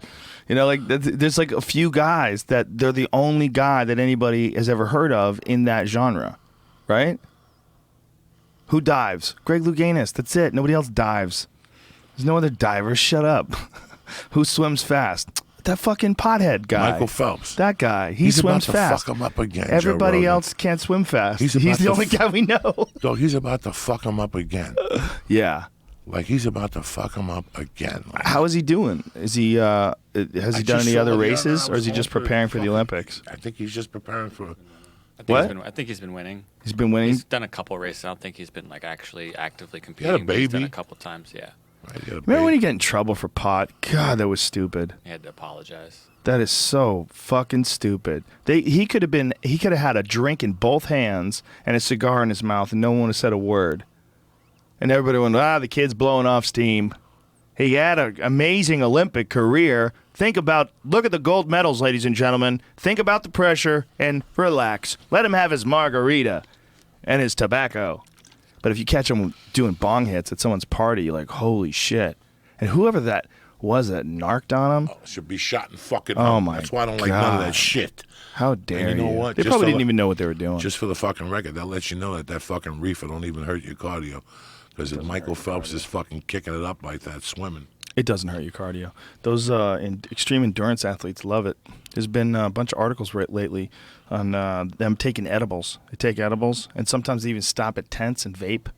They'll have like a vaporizer, like a volcano set up halfway along the way. A friend that took a little chillin' with him on a marathon. He stopped at a porta-john and took a couple of hits. Good for him. Yeah. Yeah, I mean, I bet it makes the whole thing a much better experience. It's fucking way better for yoga. Let me tell you something. I do yoga sober all the time. No. I do yoga sober all the time, but occasionally I like to go deep and go to the hot yoga class and get my stretch on. Holy shit, man. Especially with edibles. Edibles is the way to go to yoga. You just can't smoke. Feel everything. You can smoke. 30 minutes before yoga, you pop a light edible. Like, I wouldn't do 800 milligrams when you go to yoga. I take 200 milligrams, stretch, and by the 30-minute mark of yoga, all that stretching and all that release, the 200 goes to work. And it calms you and gives you a light buzz, and you don't know it till you're stuck in a position and you're breathing. That's when you go like, oh, shit. Oh, shit. You know, you're right here. Right. And you're like, oh, shit. Now I'm feeling it towards the end.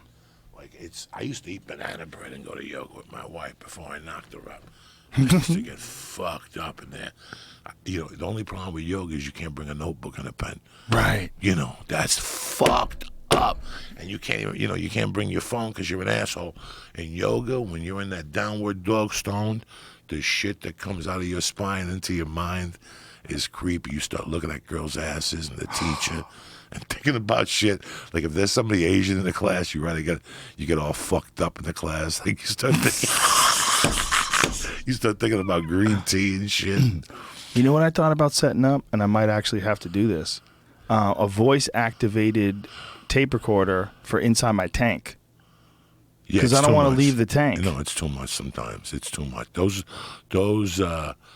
exercises, when you do that type of stuff, yoga stoned, when you're in there, it kills you because you think of shit when you're in a deep stretch. Joe, you've never floated before, have you? No, I'm still paranoid. I'm Why? a good swimmer, but I don't want to. But you can't. It's No, I'm only gonna go. 11 I'm gonna inches go. of water. Becky's gonna take me to Pasadena. Oh, that's the biggest place in the world now. Is it? Yep. That guy that opened up that float center in Pasadena is the biggest float center in the world. What's the name of the company? What's it called? Give the homie his props. I'm not sure. I want to say it's the Float Lab, but it doesn't. No, Float Lab is in Venice Yeah, that's and what I in thought. Westwood, and that's the Well, best. this guy's got place something in Hollywood on the too. planet. Just Float. Just Float. Just Float has Hollywood also. Does he? Good I for think him. so, because Becky works at all of them. So Inspired by us talking about it. He's a good dude. I met that guy at the Ice House in Pasadena. I'm gonna go float soon. It's I just amazing. think it'll take. You know, man. Sometimes I go deep and it fucks with me for 4 or 5 days. Like the other day, I remembered I dropped out of high school. Who remembers that shit? Do you know that? I would remember that. No, dog. I forget. You want me to tell you something? Do you know I went to community college for 2 years? I did That's too. the sickest part. But without a high school diploma. Yeah, you could go to community college with a GED. No, I didn't even Right? have the GED. You just went? I just went. I just started signing up. They asked me. I told them, yeah, I didn't know. Yeah. And then when I got the letter that I had too many credits that I had to transfer to Boulder, Boulder was like, we've been looking for your paperwork. We can't find your GED. And I kept telling them it's in there. And they go, well, ain't nothing going to get processed until we have the paperwork in our hand. So it was like a Tuesday. I had to go take the GED on a Saturday. And I passed it, and I brought it in, and I got into college. That's how I did it. You just bringing that up made me remember that I went to a junior college.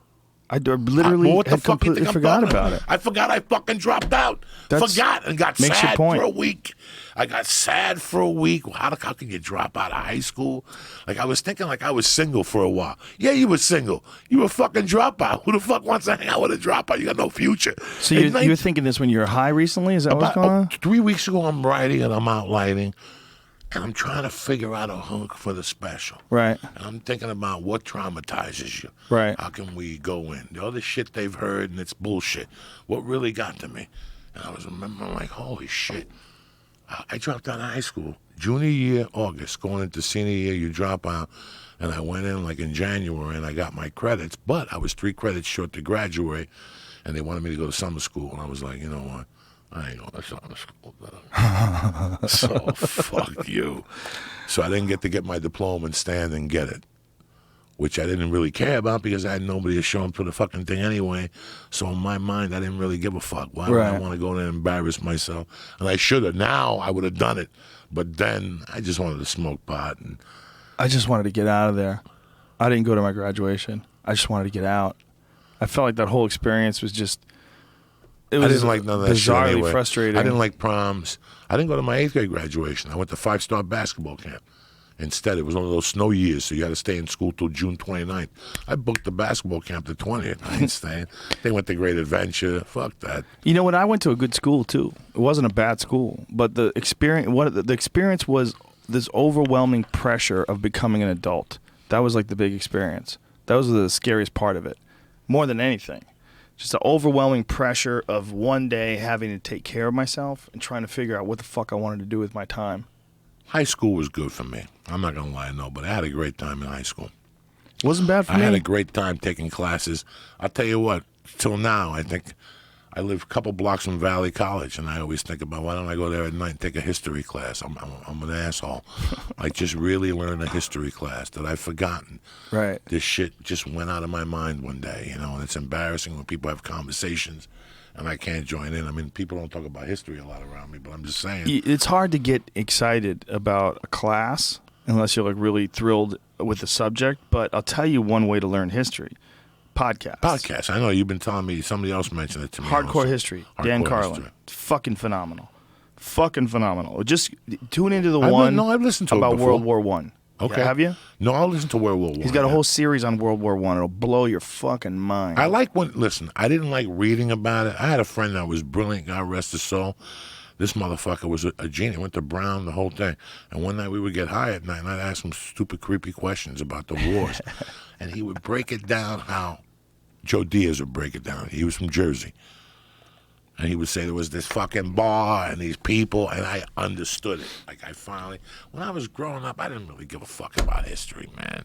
I didn't really give a fuck. Somebody was saying, well, maybe you quit high school because you didn't believe in standardized education. No, I quit high school because I was fucking broke, Jack.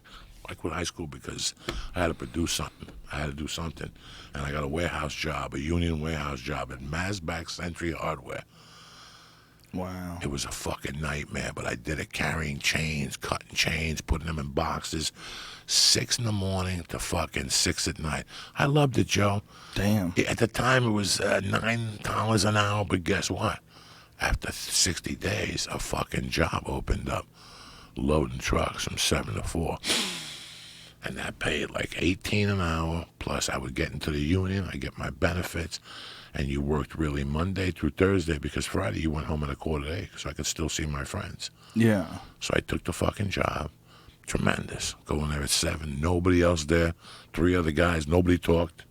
I put a Walkman on with a cassette, and I would just work. Everything was going great. It's like mid-December. I fucking ate something, and I went down there at 7. I just got sick one night, and I walked off the property, and I kept calling back. And then they would pick up the phone, so the next day I got a call, you got fired because you left the property. Even though I puked on the property and was sick, and I explained to them, I really got sick. I went home to get a different shirt because I lived like 2 blocks away. I just couldn't get back in. And they were like, we'll fire you. And then like a month later, it's like mid-January, I go back to high school.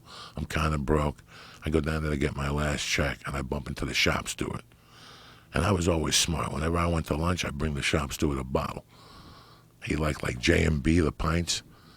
And I'd bring You give him booze? Fuck yeah. That's how you, bro, when he first put me into And the you were in union, high school, I was in high school. and you would give him booze.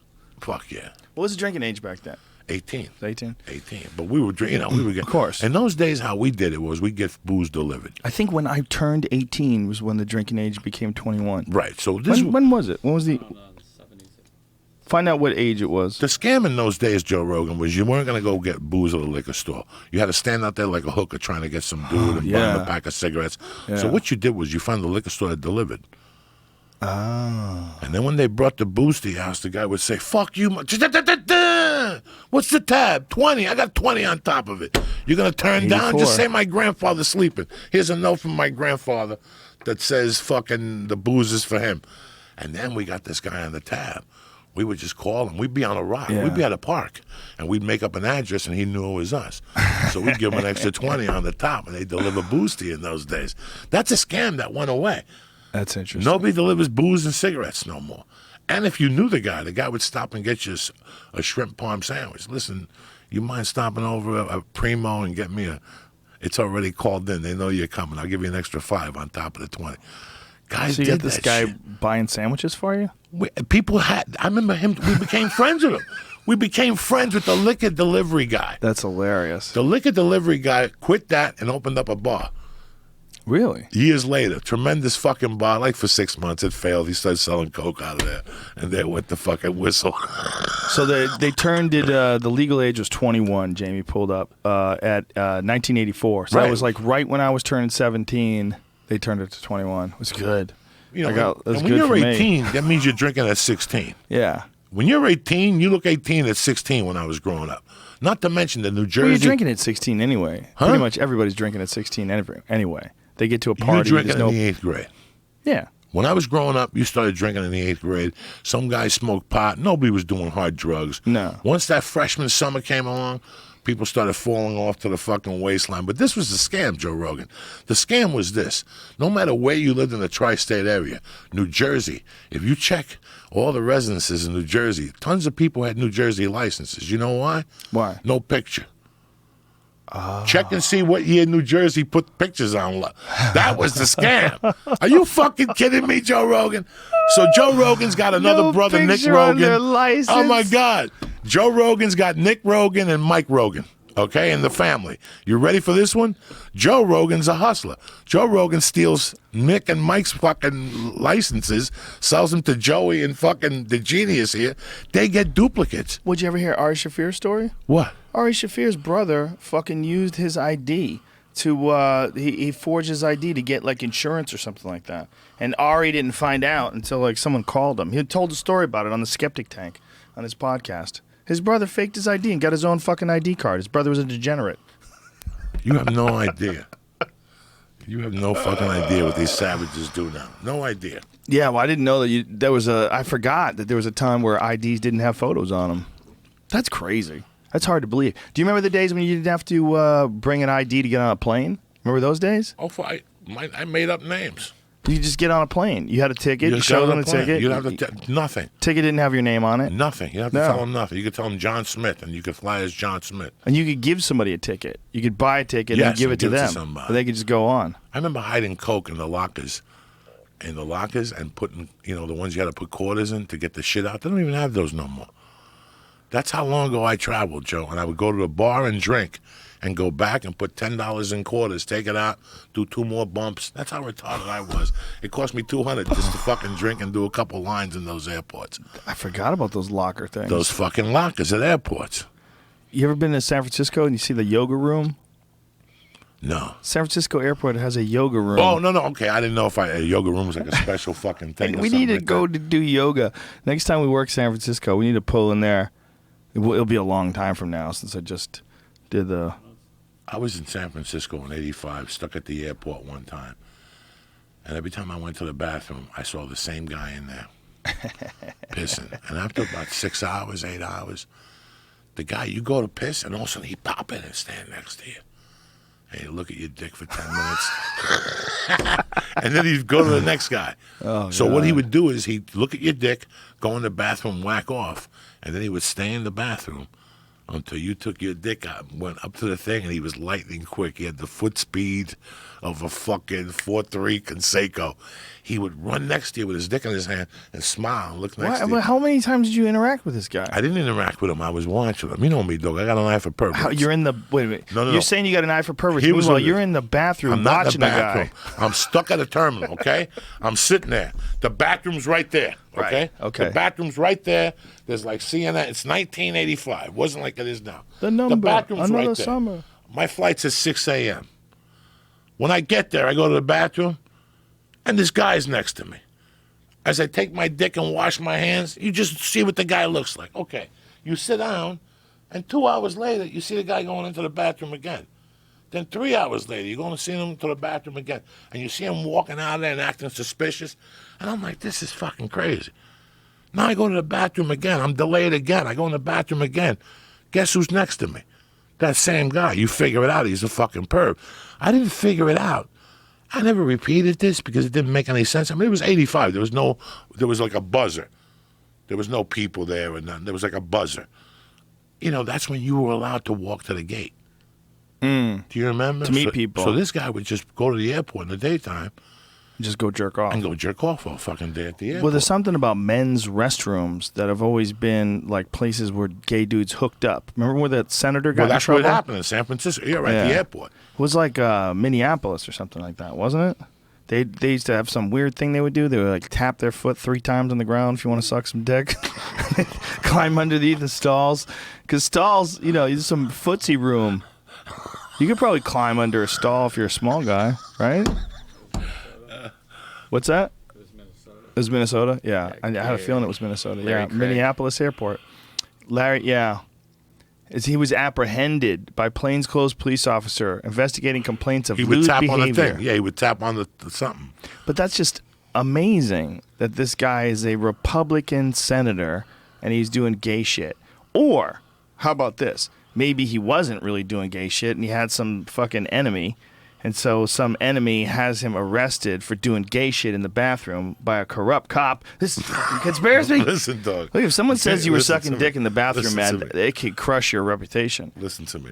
If somebody shoots Buddha over here and they come and arrest me and I don't have a fucking gun, right? They let me go.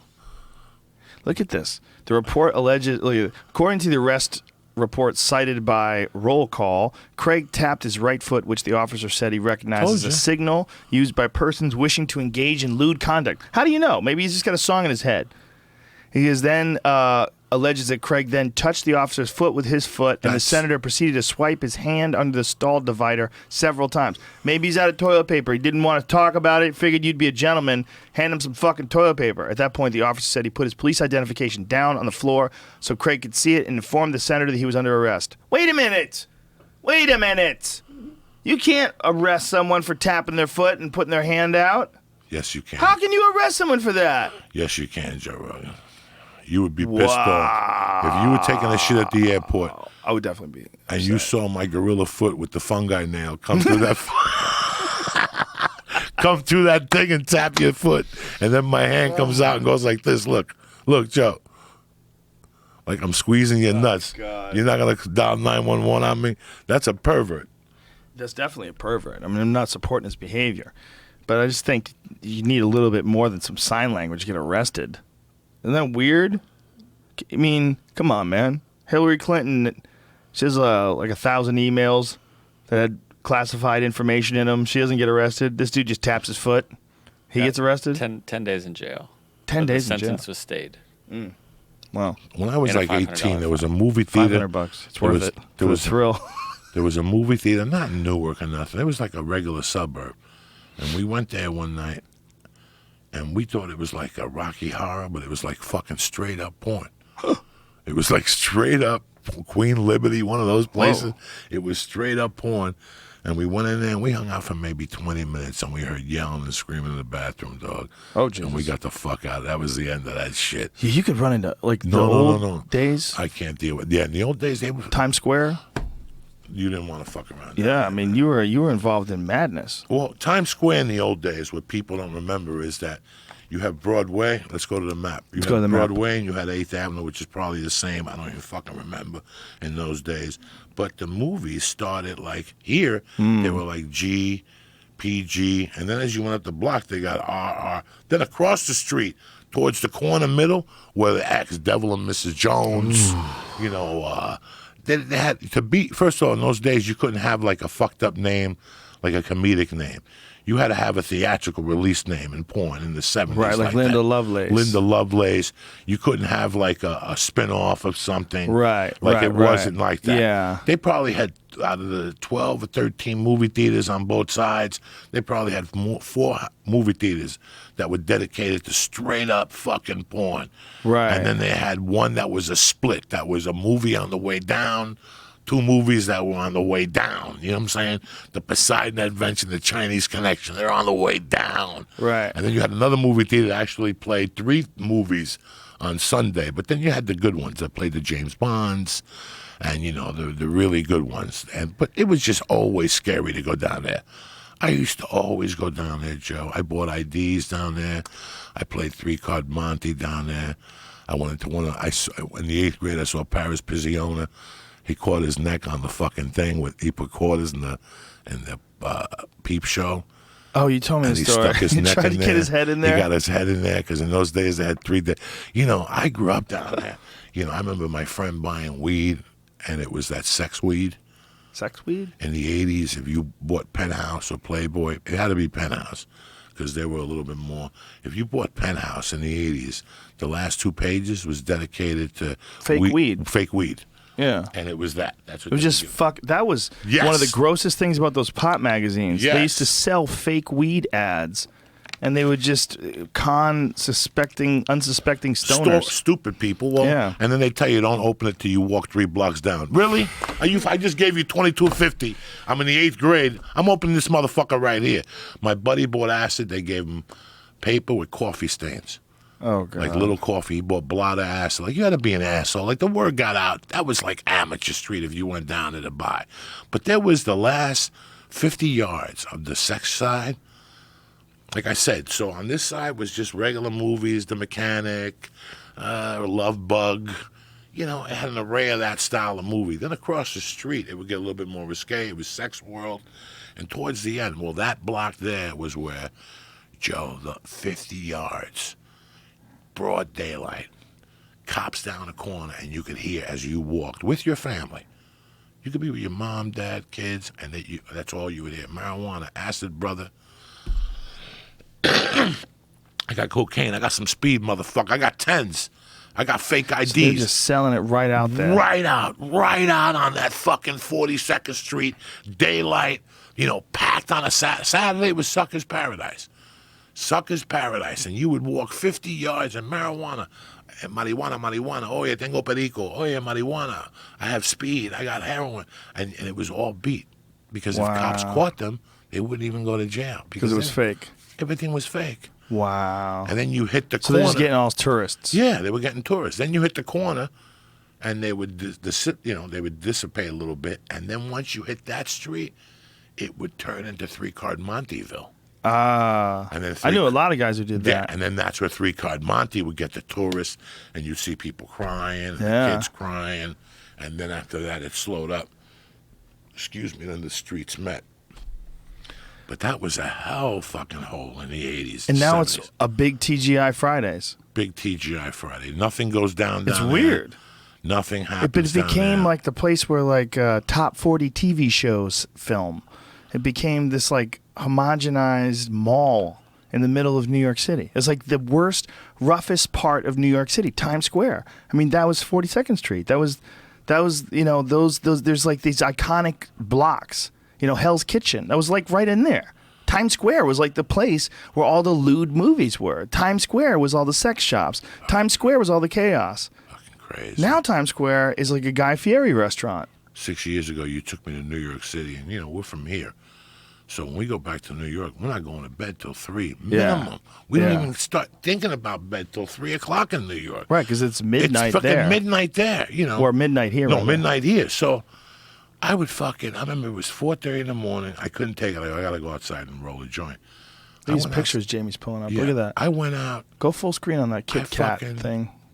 I walked around for maybe 25 minutes, and Joe Rogan, I didn't see a soul. Look at this video poker. They had video poker? Pinball? You could play poker? I don't remember. Mardi Gras. This is just, it's hilarious. Look at that girl's butt. We tolerated tiny little butts back then. She's like, look at all this. Today, that bitch would be doing squats. They changed the ass game somewhere around 2000, right? The ass game pre-2000 and post-2000. I mean, you want to talk about like eras of greatness? Like the ass age is here. If you want to the asses of today are so superior to the asses of our parents' generation. I mean, it's not even a fucking contest because in our parents' generation, it wasn't even a subject of debate. It wasn't like who's got the best ass. It took them years to figure that out. It was tits.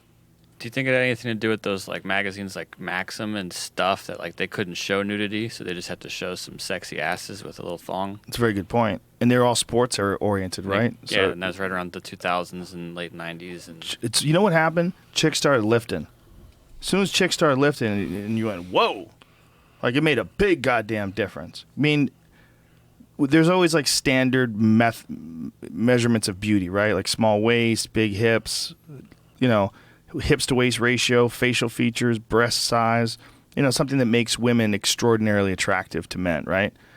But I don't think we knew how much a big juicy ass really got people until like the 2000s. Well, the 70s, maybe the late 90s. The 60s and 70s, we were breast people.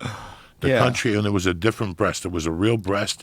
The fucking pink was a lot bigger. The areola, whatever, was huge and thick, and it was. And now it's become the breast, the skin tight.